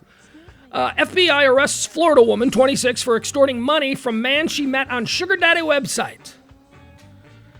An online relationship that began on a sugar daddy website ended in a series of extortionate demands by a Florida woman who threatened to distribute nude photos sent to her by the 56-year-old male victim, according to investigators.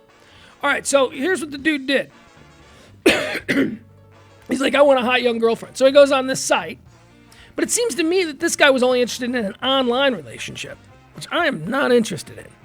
Yeah. I mean, who does that? It's like 1999 right there. I don't want an online relationship with a hot 18-year-old. I mean, if that's the case, then why don't I just have an online relationship with a 40-something-year-old woman pretending to be a hot 18-year-old?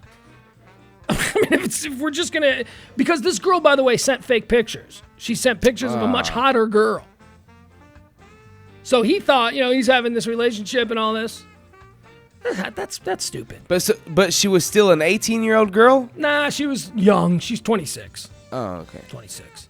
Stephanie Starling, 26, was arrested Monday in connection with her alleged shakedown of a married Las Vegas businessman identified in court records by his initials, HT. All right, well, I don't know why. I suppose because he's the victim. I was going to say, I don't know why his name has to be... Wait a second. But he's the victim of an extortion case. I'm trying to understand this. So there's an actual website where older guys get on. Now, is he sending her money? Yeah, I'll get to that. Yeah. Yeah, that's what I don't get. All right, so here it goes. So he's got this online relationship with a Florida woman. He's in Las Vegas. God, I hate this. What a stupid online relationships seriously. are dumb. You know what you use the online site? To actually peruse the menu. Find someone and then meet them. That's what you do. You can go and meet them. Go have coffee. Go have drinks. You don't just, let's just talk online for the next 5 years and I'll tell everybody I got an online girlfriend. No, I know it's 2013, but that's still dorky as hell. Right? Yes. My online girlfriend. That's not acceptable. What, do you still live at home with your mom? Your online girlfriend. What's wrong with you?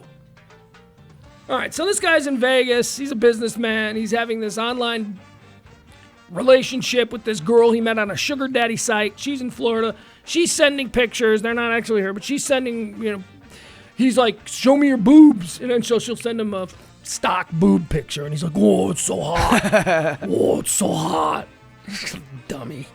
You know what I mean? Oh, man. But then he ratchets it up. He's this guy. He starts taking dick shots of himself. Hey, look at me, I'm 56, but I don't look a day over 48. It's like, you've seen these pictures of these guys with the gray chest hair. Yeah. Ugh. Dude, that's why with me, it's shirt on, lights off. Wait, no, I said yeah, and I haven't, actually. You haven't? No, hell no. Why am I seeing a picture of Well, why? Because every time a senator or a congressman gets busted sending I a guess picture, that's they what always you're saying. accompany, like Anthony Weiner. Yeah. Look at me. I'm like 50, but I'm shaved. I shave my chest. I'm smooth. Smooth like an 18-year-old swimmer. Look at my dick. I don't get that. I don't get that, man. Have you ever done that? You're in the generation. Have you ever sent a dick pic? Like, have you ever taken a picture of your dick and sent it to a girl? No, I don't think so. But guys I have do my this. abs. I did my abs. I did a picture. Okay, yeah. you got abs. All right. I sent a picture of my abs to. Got to. Yeah. But if this is really how we're wooing one another, how far are we away from just regressing back to clubbing bitches over the head with sticks? Zug zug Lana. Seriously, where is the romance? Look at my dick. I'm Brett Favre. Look at my dick. God, that's weird. I'm Anthony Weiner. A guy named Anthony Weiner. I know this is old, retreaded history, but again, the guy's name was Anthony Weiner. Why is he taking pictures of his dick? It's too, if he was to get caught, which he did, it would just be too huge. So this guy's sending pictures of his dick to her, which is extraordinarily poorly advised. And he's married, right? Of course. He's married to a woman he doesn't find attractive anymore. He still loves her, by the way. He still loves her. He loves her dearly. He would probably take a bullet for her. and not hot for her anymore. That's what a lot of these guys in their 50s, that's the dilemma they find themselves in. You know, we are cursed with this poison that courses through our veins. We can't control it. Makes us idiots. Thank God for online porn. Seriously. You know how many married men in their 50s are on these online porn sites every night? Hundreds of millions, I promise you. It's what happens. I've been married twice. I've been married twice to beautiful women. And even in my relationships, the sex waned. And it was like, ugh. Yeah. All right, so he's sending dick pics of himself to this girl in Florida who is sending him pictures of not her, but of course he thinks it's her. As detailed in a felony extortion complaint, Starling, seen at the right, met HT on SugarDaddyForMe.com, a, quote, dating website that matches women in need of money and men with said money. HT told the FBI agents that he joined the site, which charges up to $53 a month. Well, I guess that's the way to weed out the guys that aren't really rich. Wow, man. Well, you don't have to be rich. You could be a perv that has no overhead because you live in your mom's basement. So I guess $53 a month wouldn't be bad there. But yeah, $53 a month. Good Lord. He joined in mid-2012 and began an online relationship with Starling in September or October. So just going back to last Halloween, he's online sending pictures of his penis. Starling, HT recalled, claimed to be a 21-year-old college student from Jacksonville. The photos she first shared with HT actually depicted a blonde model who appeared in porno films. Starring is pictured above in a photo from her Facebook page. Now, okay, see this is I look at too much porn. You can't fool me. You can't send me. I'd go, oh my God, you're Jenna Davis. You know what I mean? I mean, although really, there are too many porn stars. I never thought I'd say that. There are too many porn stars. Yeah. There are new porn. Every single day, Jansen, some little white trash girl turns 18. Every day. And guess what she does first? She buys a bus ticket to the Silicon Valley, the San Fernando Valley. She starts making porn. Every day. Good Lord. All right. During their initial communications, HT voluntarily agreed to send her. Oh, good Lord. So this is just an online agreement. This is an online relationship with this girl that he met on a sugar daddy site. She's not even sending him legit pictures. He's out there on a limb. He's sending pictures of his penis, and he sends her $7,000. Ah. During their initial communication. No. HT voluntarily agreed to send Starling $7,000 to cover various school and living expenses. The pair also exchanged several revealing and nude photographs of each other, but while HT sent Starling explicit photos of himself, she sent naked images of another woman she found online. This guy is like those people that fall for like the Nigerian email scams. This dude deserves it. Deserves it. Here's the only way that it's excusable, and he lives in Vegas. If this guy has $100 million in the bank, if money just isn't an object to this guy, and then he's just having fun, this is how his expensive habit, and this girl is just lucky enough to have found a guy. But he you know what I mean? $7,000 to us, that's ridiculous. $7,000 to us is ridiculous. But to a really rich guy, a super rich guy who makes like $100,000 a day, $7,000 is nothing. It's like whatever. She's gonna like me. Maybe she'll fly to Vegas. Next, I'll fly her to Vegas, and we'll hook up. But I don't even know if this guy is thinking that way. I don't know. We'll see. During their initial communication, HT voluntarily agreed to send Starling $7,000 to cover various school and living expenses. The pair also exchanged several revealing and nude photos of each other, but while HT sent Starling explicit photos of himself, she sent naked images of another woman she had found online. Starling claimed she signed up to SugarDaddyForMe.com because she was, quote, struggling to pay bills and feed her young son. Starling, who said that HT told me he wanted to have me as his side girlfriend, told agents that she had a relationship with approximately 5 or 6 men she met via the website. So now this is illegal for her to do this, right? No. No? Then why can't I sign up? Oh, sign up for what? For Sugar Daddy. Dude, you could. If you want to present yourself as a young gay man with ripped abs. You could go on one of these gay sites. Why and can't you I could get still just be a chick and like give them fake photos of some chick? You absolutely could. I think you absolutely could. I don't see there's anything, absolutely. But man, she hit the jackpot with this rube. How's this not illegal though? Well, we're getting to what's illegal. She extorted money from him. We'll get to that. Okay. She sent naked images of another woman. He was sending actual pictures of him naked. Starling claims she signed up for sugar daddy because she was struggling to pay her bills and feed her young son. Starling, who said HT told me he wanted to have me as his side girlfriend, told agents that she had relationships with approximately 5 or 6 men. In late November, after HT declined to send Starling any additional funds, she came back for more. After like a month. She blew through these $7,000 and she came back for more.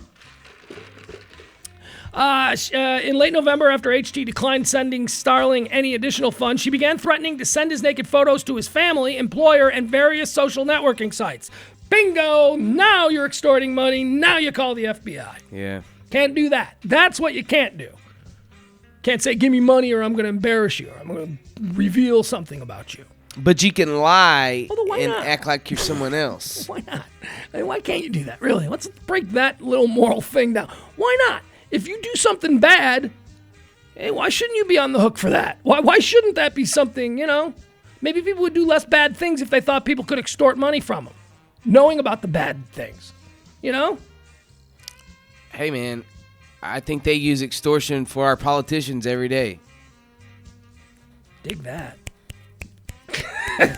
Dig that. All right, continuing on. Let's see here. HT wired. Okay, so in late November, HT declined to send her any more additional funds. She began threatening to send his photos to family, employers, and various social networking sites. HT wired Starling an additional $1,200. Wow. So the first attempt at extortion worked. So he's into her now for $1,200 plus $7,000. That's $8,200 plus the $53 a month. Yeah. And there's no telling if he's sent other chicks money. Right? Yeah, maybe he's done this before. Yeah. Because you never have the monumental F up, the embarrassing big event in your life the first time you try it. You know what I mean? Like, your dad isn't caught wearing a dress the first time he tried a dress on. It's been going on for a while. He just got caught and game over, right?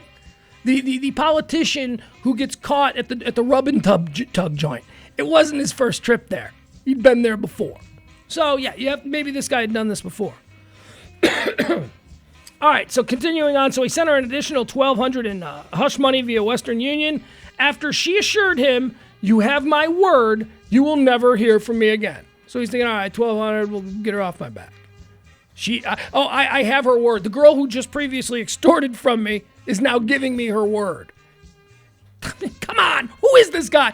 See, this is what kills me. I'm obviously a much sharper individual than this successful businessman who has all this money to throw around. Where did this come from? Why can't I make this money? I'm smart enough. I'm signing up after we get off air. Yeah, really? I'm going to join you. All right, an additional $1,200 via Western Union after she assured him, you have my word, you'll never hear from me again. That pledge lasted about 3 weeks. In a series of escalating threats, Starling warned HT that if he did not send more money, I'm messaging your wife.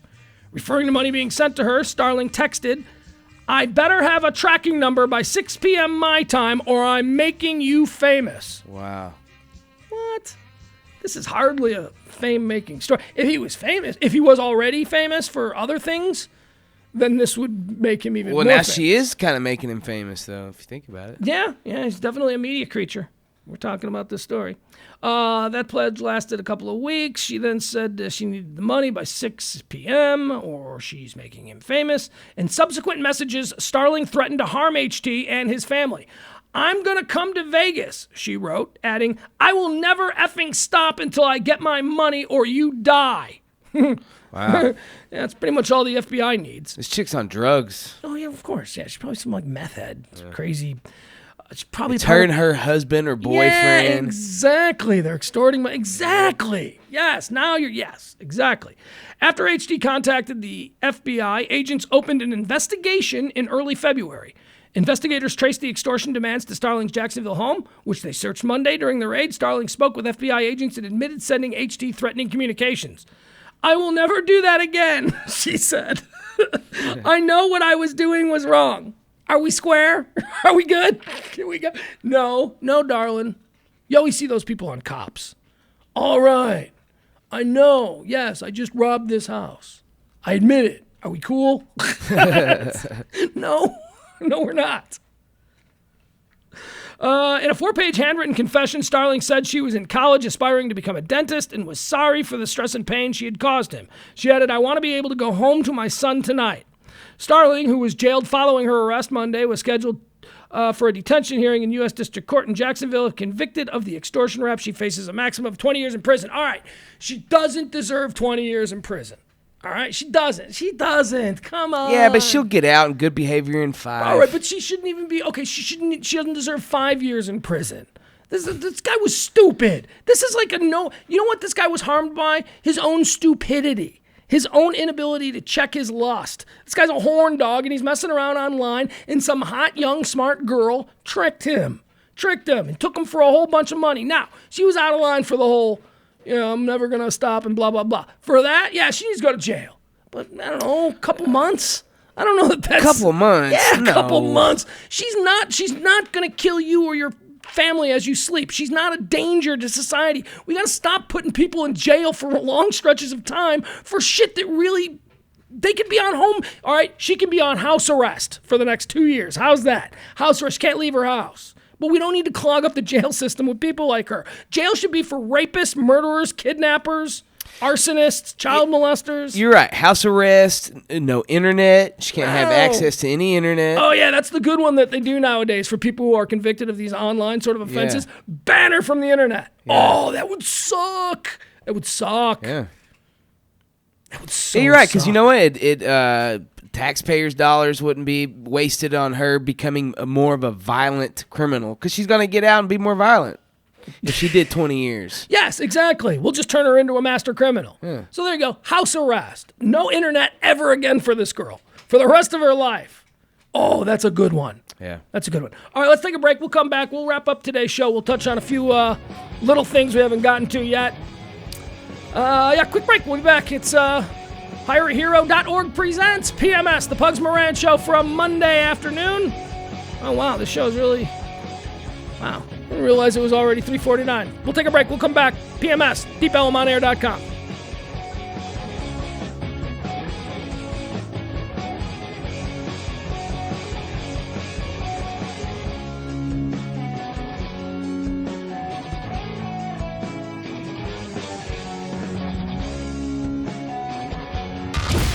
It's Deep Ellum on Air, serving the DFW Metroplex. Only the best in underground and local music. Cause me and music are one, music is like my best friend. Deep Ellum on Air.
just had to get it. It's them, they are not like us. Let's make them pay for this.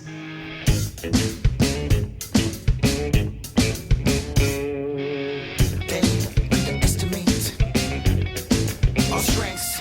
For the 99% of us, survival equals anger times imagination. Build up your frustration. They tell us where to go to eat. They tell us not to smoke and when to sleep. Everything's exposing us to daily radiation anyway. They fabricate these money makers with their brains and gimmicks. They're racking up the deficit because they just had to get it.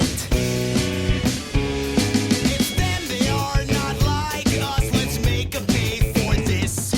Don't ever tell us what to do, don't tell us what to think. We can make up our own minds, stop deciding everything. Oh, you can't make me.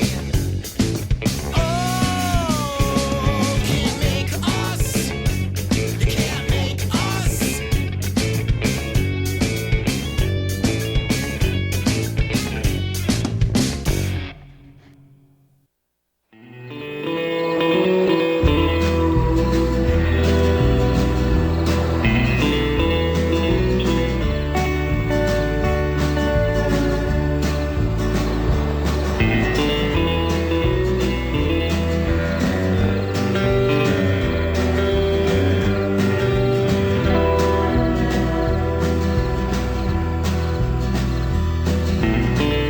HireAHero.org presents PMS, the Pugs Moran Show, for a Monday afternoon. What? Was that band we just listened to? That was My Wooden Leg. My and the Wooden Leg. song was called Dead Legs. Okay. Now, I have had a long-standing belief that a sure way to make music crap is to name your song after your band or have the mention of your band in the song. I always thought that was just like the curse. That doesn't. I kind of like that song, so I got to make an exception for what do they call My Wooden Leg? My Wooden Leg. You like that song, but they have a song that you're not really a big fan of. That's the one where his dad calls in and is talking about his escape from Argentina or whatever. Yeah. You're like, I don't know, music. You're man. like, don't play this song again. I'm a power pop fan. 3 minutes, verse, chorus, verse, in, out, punk leanings, fast, guitar based. I don't want any calls from dad about Vietnam. I don't need that. Are they a Dallas band? Yeah, of course. Well, not of course, but yeah. Well, I mean, we got a lot of stuff. We got yeah. stuff from all over the place, mainly Dallas, but Stanton's joining us. Hi, Stanton. How are you? pretty good. How are you doing? Tell people how they know you from this place, deepellumonair.com. Well, I'm an executive producer here. I am a great coffee maker, and as of this weekend, I'm an award-winning writer. Hey, an award-winning writer. Tell me what this is about. I competed in the Texas Intercollegiate Press Association tournament that they do every year. And I had some stuff nominated from my office, but I actually went and competed in the on-site critical review competition and placed third out of like 40-something people. What were you critical of? We watched a play called Travelin' at the Jubilee Theater in Fort Worth. Was it any good? No, yeah, it was actually really good. It was all the music was based music. around, yeah, it was a musical, but it was J.C. Johnson's music. Who? J.C. Isn't Johnson. that the guy from 98 Degrees? No. J.C. Johnson was a blues J.C. artist. Chazé or whatever. I don't know who. J.C. Johnson was a blues vaudeville artist from back in the days. A black dude. See, I don't know this stuff. Billie Holiday. Yeah, what the hell is going on here? We've got this weird information vortex created. Jansen knows absolutely nothing, and you're talking about some guy who did vaudeville music. Dude, Stanton, he needs to come Good in on your Lord. show. He can hang with you as far as pop culture and stuff. Good. Yeah, well, doors always open. I always invite Thank you whenever you. I Yeah, see you. I saw you hiding in appreciate the it. corner. I said, have Stanton come on over. We'll talk about some stuff. All right, so you are a writer and you're a singer. You have a velvety voice. As I was shocked, I was listening to some music. I said, "Who is this? I like this song." Jansen's like, "It's Stanton." I'm like, "Oh, wow." I'm very much a power pop punk rock kind of dude too. So Oh, yeah? That's probably you probably picked up on. Yeah, that. where's your tree? Where does it start? Because my tree starts at the Beatles in the jingle jangly mid-'60s, moves all the way through the Cheap Trick and Shoes, and then crescendos in the early 90s with groups like Material Issue, and then when the Blink-182 and Green Day came in. That's sort of my tree. Yeah, well, The very first rock and roll song I ever heard was actually not technically a rock song. It was Run DMC's version of Walk This Way. But Aerosmith, Steven Tyler and Joe Perry were on there, and that was the first like music video I ever saw, and it was the first rock song I ever heard, because I grew up with parents that listen to country music and shit. Yeah. Yeah, so when I saw that video, I was like, what the hell is this?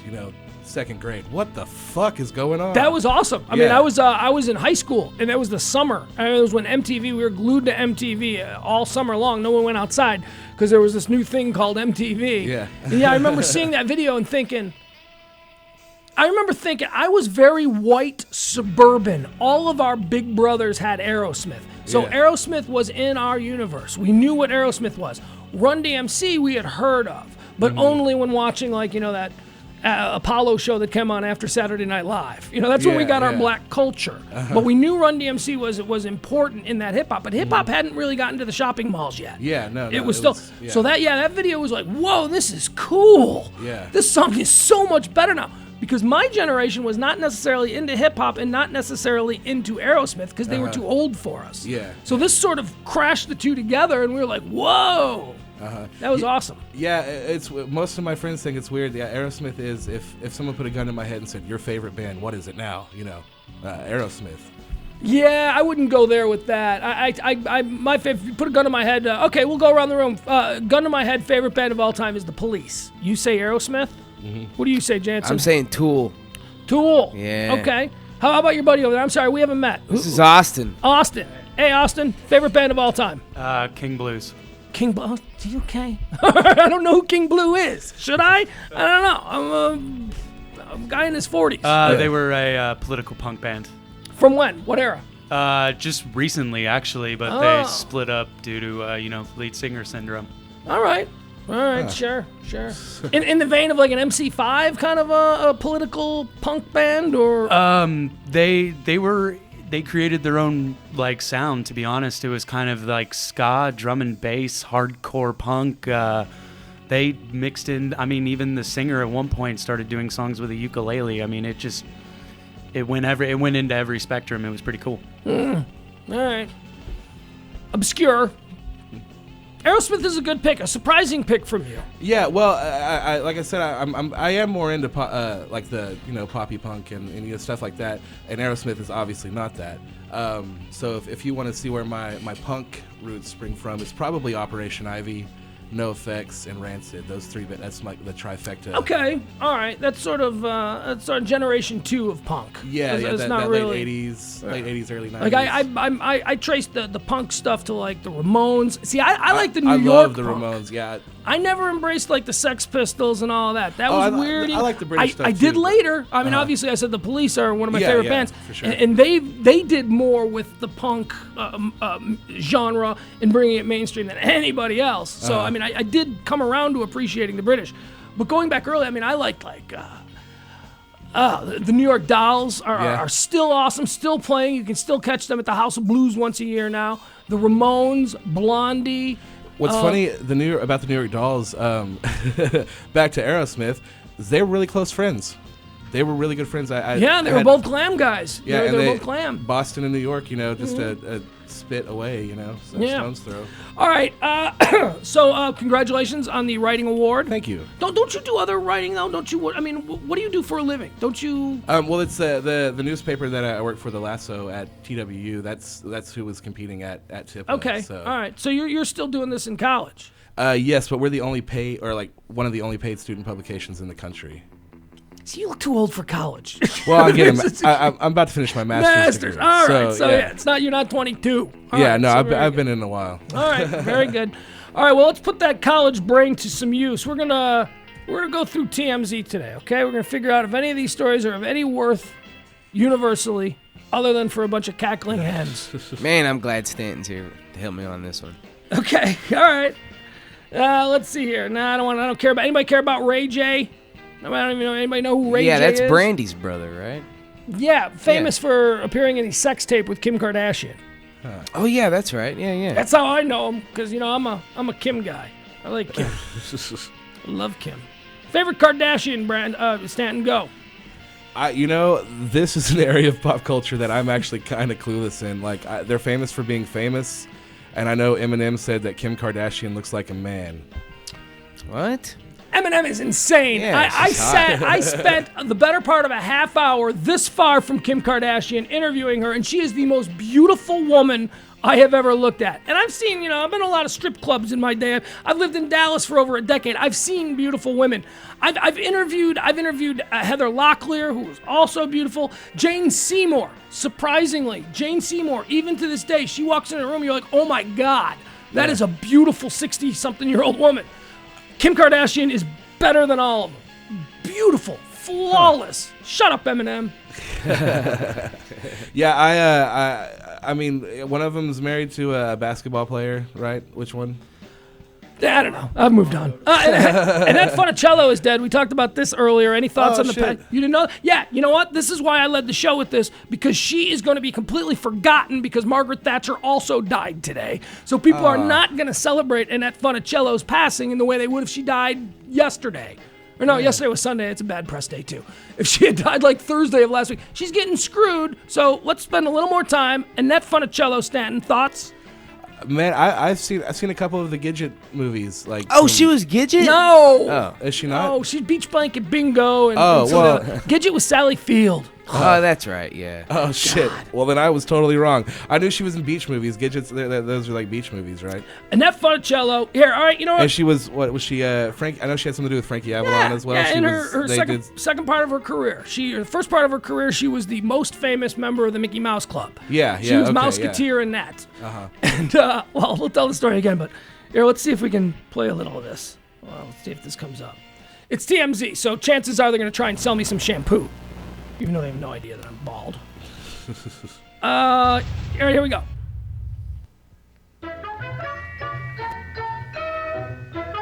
From the Mickey Mouse Club. Time to twist Annette Funicello. dial to the right and the left with a great big smile. This is right, the so- way we get to see a mouse cartoon for you and Jansen, I want you to see this. Miska, Mooska, Mouseketeer. Mouse cartoon time now is here. I want you to get a look at this girl. Oh, for crying out loud. Now that I got the computer turned. All right, there she is. Today's mouse cartoon is... Okay, well, that was the late, great Annette Funicello. Here's the point. Walt Disney made her a superstar. Walt Disney decided, and I mentioned this earlier in the show, but Stanton, it might be interesting to have this conversation with you. Walt Disney, out of all the Musketeers, he said, there's something about that 13-year-old Annette Funicello. There's something about it. The thing was about she had boobs. She was a 13-year-old with big boobs. So Walt Disney was, she's my special project. Yeah. She's always hanging out with Walt Disney in his office after hours, Walt Disney made sure to become her agent and shepherded her whole career, which is why she had multiple careers throughout her lifetime, because she was always Walt Disney's favorite. And that's because Walt Disney was a little perv. Walt Disney was hot for Annette Funicello, 13-year-old America's sweetheart with the big rack. Wow.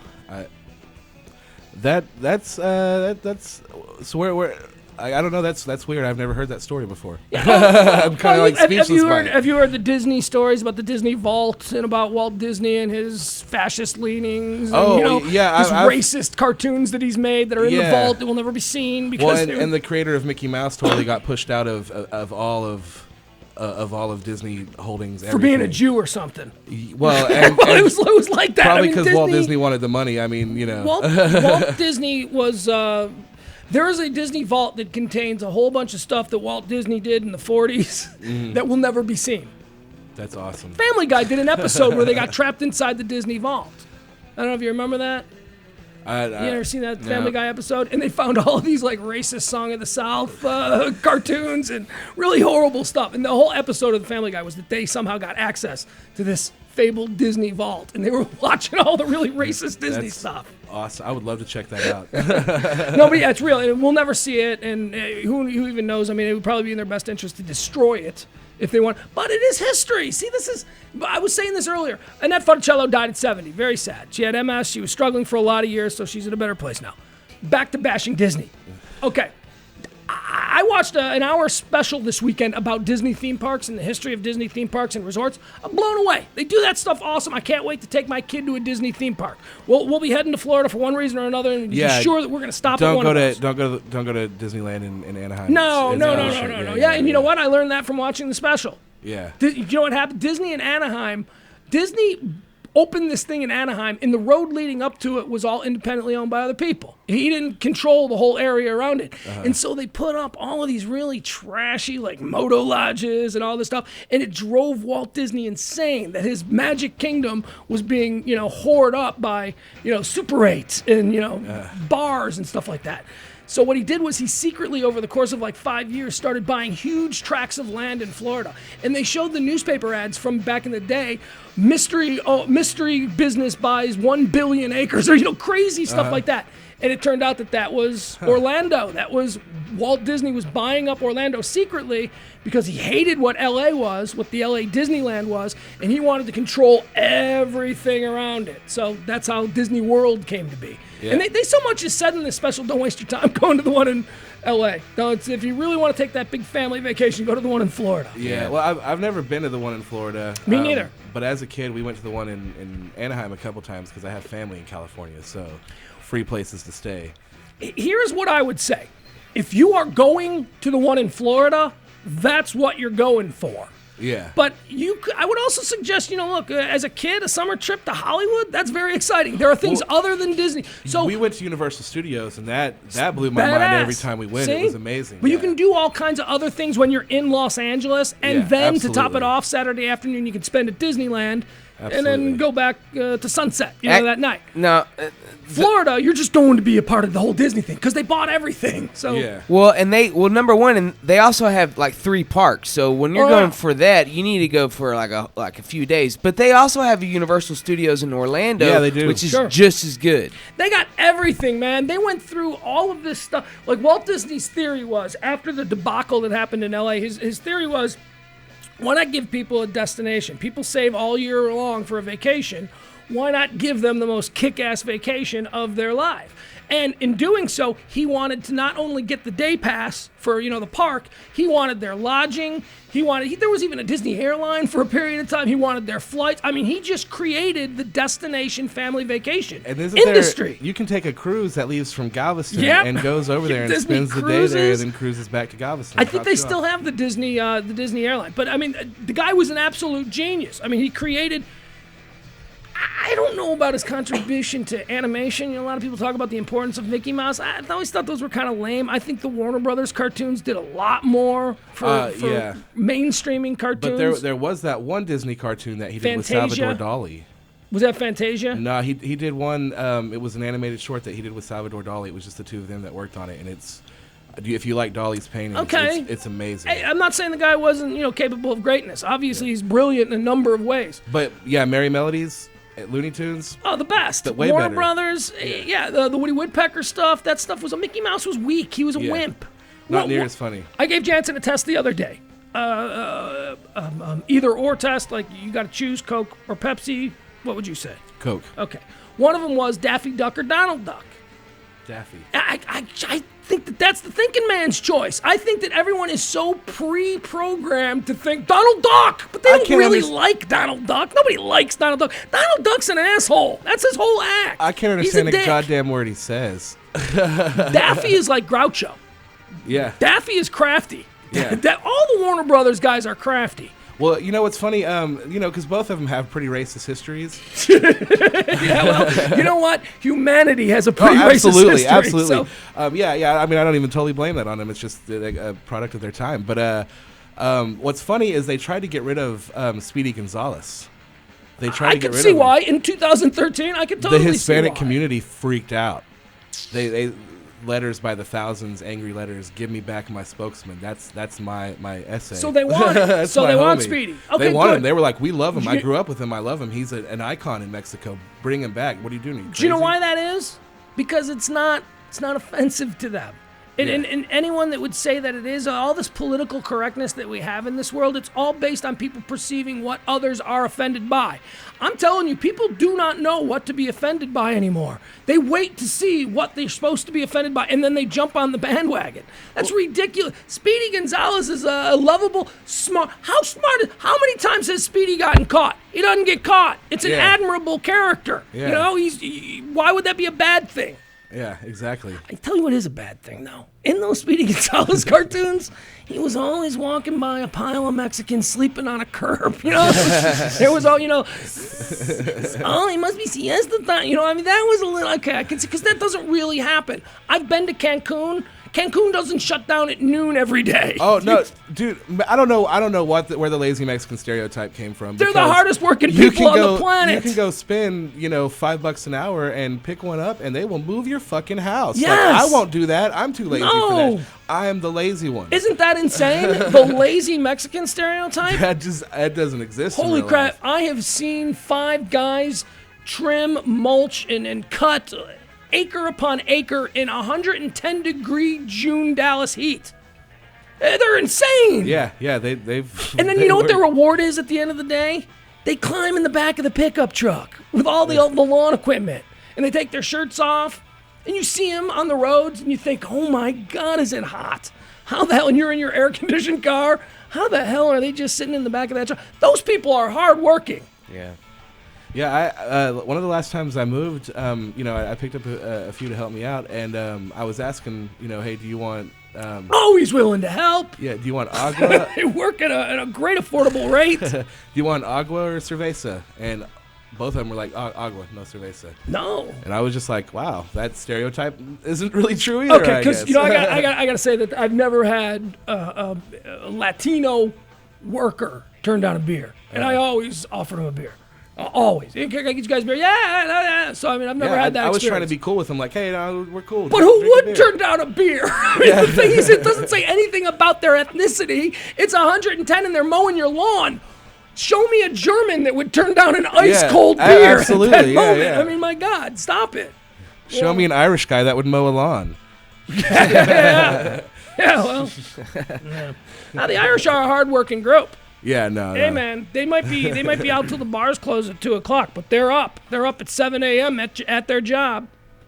They might not be doing their job very well. A lot of them are cops and involved in brutality issues, but they're still there. They show up. All right, Annette Funicello is Britney Spears is all busted up about Annette Funicello. She's dead. She went on. She had 2 careers. She had the big career with Walt Disney in the 50s, where she was America's girlfriend. She was the girl next door. And then in the 1960s, as she grew into her boobs, she had a fantastic body. Mm-hmm. That was like her thing. Although it was the 1960s, so nobody talked about it, but it was the whispered thing. How about Annette's jugs? You know, that whole thing? Yeah. Kind of the way we're like, is Selena Gomez old enough for me to say she's hot? Yes, exactly. Because if she's 18, she's hot. If she's 17, she's a very well-mannered young lady. That's right. Yes. Hey, I know somewhere in my head that Miley Cyrus is over 18, but I saw a picture of her with side boob the other day, and I think for a minute I went, no. Wait, no, I can. Yeah, I can look. This is cool now. This is cool. She's over 18. She's Remember not the little Olsen Hannah twins? Montana anymore. Yeah, but I don't even want to look at them. They look like... Well, no, I remember the countdown, though. The countdown to 18, I don't feel like the buzz is... Maybe just because of how old I was, but I don't feel like the buzz has been that big on any girl for an 18 countdown since the Olsen They were twins. big. Yeah, the Olsen twins were big. But unfortunately, they got to the age of consent, and they looked like hospice patients. Yeah. They're not. They're like all sunken and gray and cigarette smoking and gross. They're just like... One of the two of them, the one that was on Weeds, I think is pretty cute. The other one, Whichever, they're twins. I can't remember which is which. I have no idea. Yeah. So Annette Funicello then reemerged in the 1960s as a buxom little sex pot opposite Frankie Avalon in all the bikini movies. The Bikini Beach, Beach Blanket Bingo, huge career. And then in the 70s, man, she was like, so a woman in her 30s probably. She was in every single commercial on daytime TV. Annette Funicello for Florida Orange Juice. Annette Funicello, it was all like, ugh, she was everywhere. Every Love Boat episode, man. Annette Funicello and Frankie Avalon are on this. They were everywhere. Sort of died down in the 80s, and then in the 90s she got MS, and she sort of went away. Well, she's dead now, so. Yeah. That's sad. And you see what she looks like? She's a good-looking woman. actually, that's an understatement. She's widely regarded as one of the great American beauties of all time. Yeah, I always kind of, as a kid, I always kind of mixed her and Elizabeth Taylor up. Yeah, they look very similar. Very similar look. She would have been like a younger Elizabeth Taylor. Mm-hmm. And for me, everything that was before 1980 is just like doesn't exist. Yeah, I was like, I wasn't even born then. All right, hold on. We'll find this.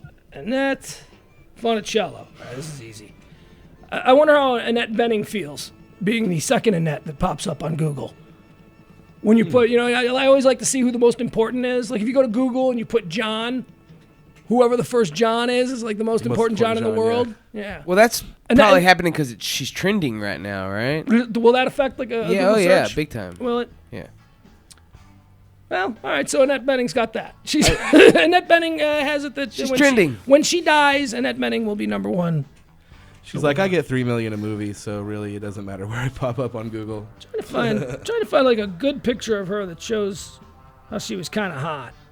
Oh, this is a good one. All right, here you go. Oh, yeah, any of these. All right, yeah. These are all her through the ages. Look at this row. Check out that row. Oh, yeah, that's her all through the ages. She's a great beauty. And you can see, from a little kid, she was a cute little kid. She was a attractive teenage girl. She grew into a great beauty. She's dead now. Yeah. No, anyway. Yeah, I was going to scroll down. I was trying to find she one died where of she old was age, barely too. legal. He's scrolling. Yeah, there's a good one right there, yeah. Stanton is scrolling down. What exactly does it mean to die of old age? Well, no, she didn't die of old age. Oh. Margaret Thatcher died of old age. Oh, okay. Margaret Thatcher died of being 87 and having a really stressful life. I'm guessing. Annette Funicello died of complications from her battle with MS. Oh, that's right. She had MS. That's right. Yeah, when you die of old age, it's just your body, you've got lots of things just kind of shutting down. And so there may be a specific thing, but when you're like 89 years old and your intestines are all fucked up and your heart's fucked up and, Your body at some point just goes, I'm done. It just stops. Yeah. It's just because there's too many other things going on. But Annette Funicello, very sad, very, very. That is sad. That's a horrible way to go, too, man. She was very public in the early days of her MS. I mean, she did everything. She did all the talk shows. She talked about it. She was a spokesperson. She did commercials for MS awareness. And then about 10 years ago, she just kind of disappeared, and I guess that's when the disease really started to take its toll. Oh, man. Yeah. So that's what's in store for Michael J. Fox, then. No, Michael J. Fox has Parkinson's. Parkinson's, yeah. I always mix up MS and Parkinson's, That's a deterioration of your nervous system, which it'll keep you alive until your nervous system deteriorates to the point that your lungs don't work or your heart doesn't beat. From what I understand. But he could live a very long time with the Parkinson's. Here's one. Is Ali alive or dead? Muhammad Ali, I think, is still alive. Is he still alive? Yeah, because he was honored not too long ago. Yeah, but he's one of those guys like Margaret Thatcher. I woke up today to find out that Margaret Thatcher had died. And you were like, I thought she'd been dead for 20 years. So then I started thinking, I'm like, well, who else could be dead? That I would think I would remember because it would be a huge deal, and that was Muhammad Ali. Yeah, Julia Child was kind of like that with me. Julia Child? Yeah. She was big. Yeah, when she died, I was like, Literally. oh, she was still alive to die today, huh? Yeah. Yeah, I think I probably had that with Julia Child, too. Yeah, I think that's the trick. I think the trick is to get to a really old age, but you've been so prolific in your career and so you've had such great success that people absolutely know you're still alive. Yeah, Ali's still alive. Ali's still alive? Yeah. All right, good for him. Like Betty White. Or have a resurgence when you're 88 years old? How does that happen? Who was the last really big one that died?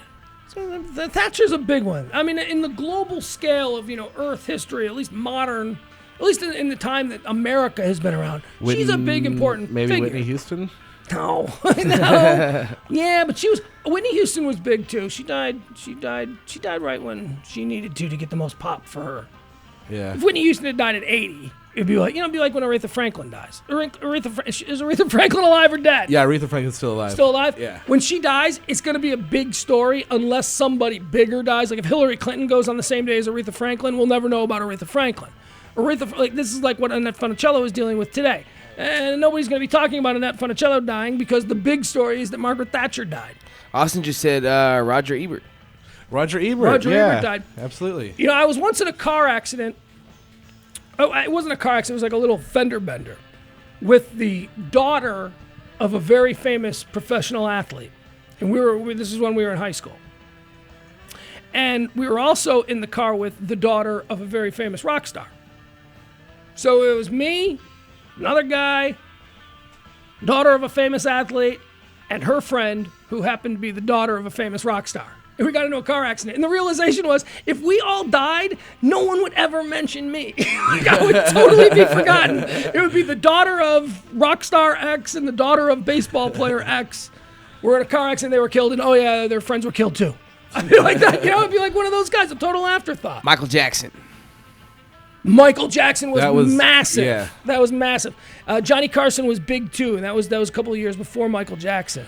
Remember when who was it was Johnny Cash and Johnny Cash was big. Ray Charles and John Ritter all like bam bam bam. Oh, is that a Death Trilogy? Yeah, that was like within a two or 3 months, like bam bam bam, just. No, you know what? There was a Death Trilogy.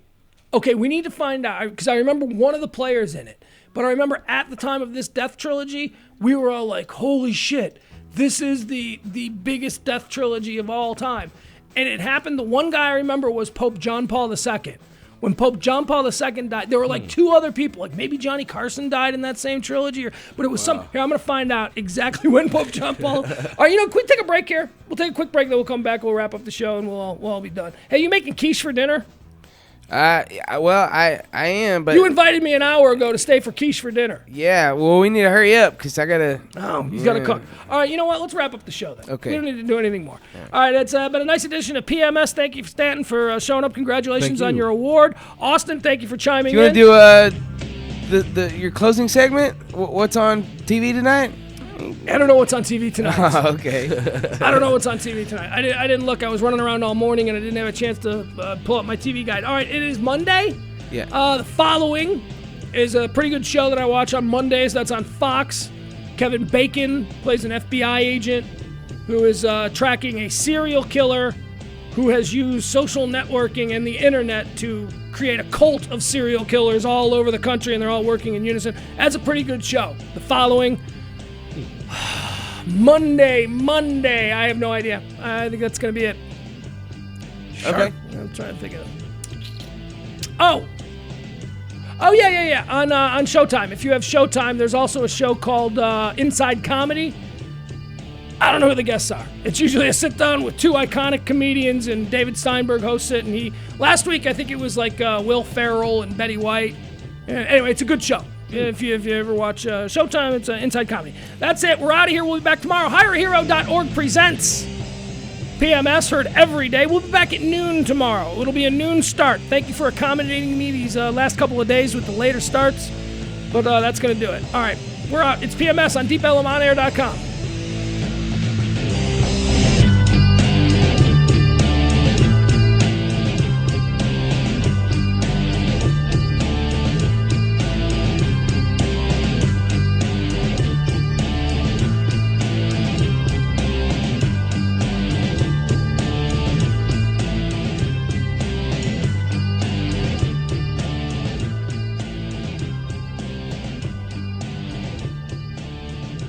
Check out DeepElemOnAir.com for all of your exclusive rates, show times, and more. Everything you need to know about the local music scene for the Dallas-Fort Worth area can be found online. DeepElemOnAir.com.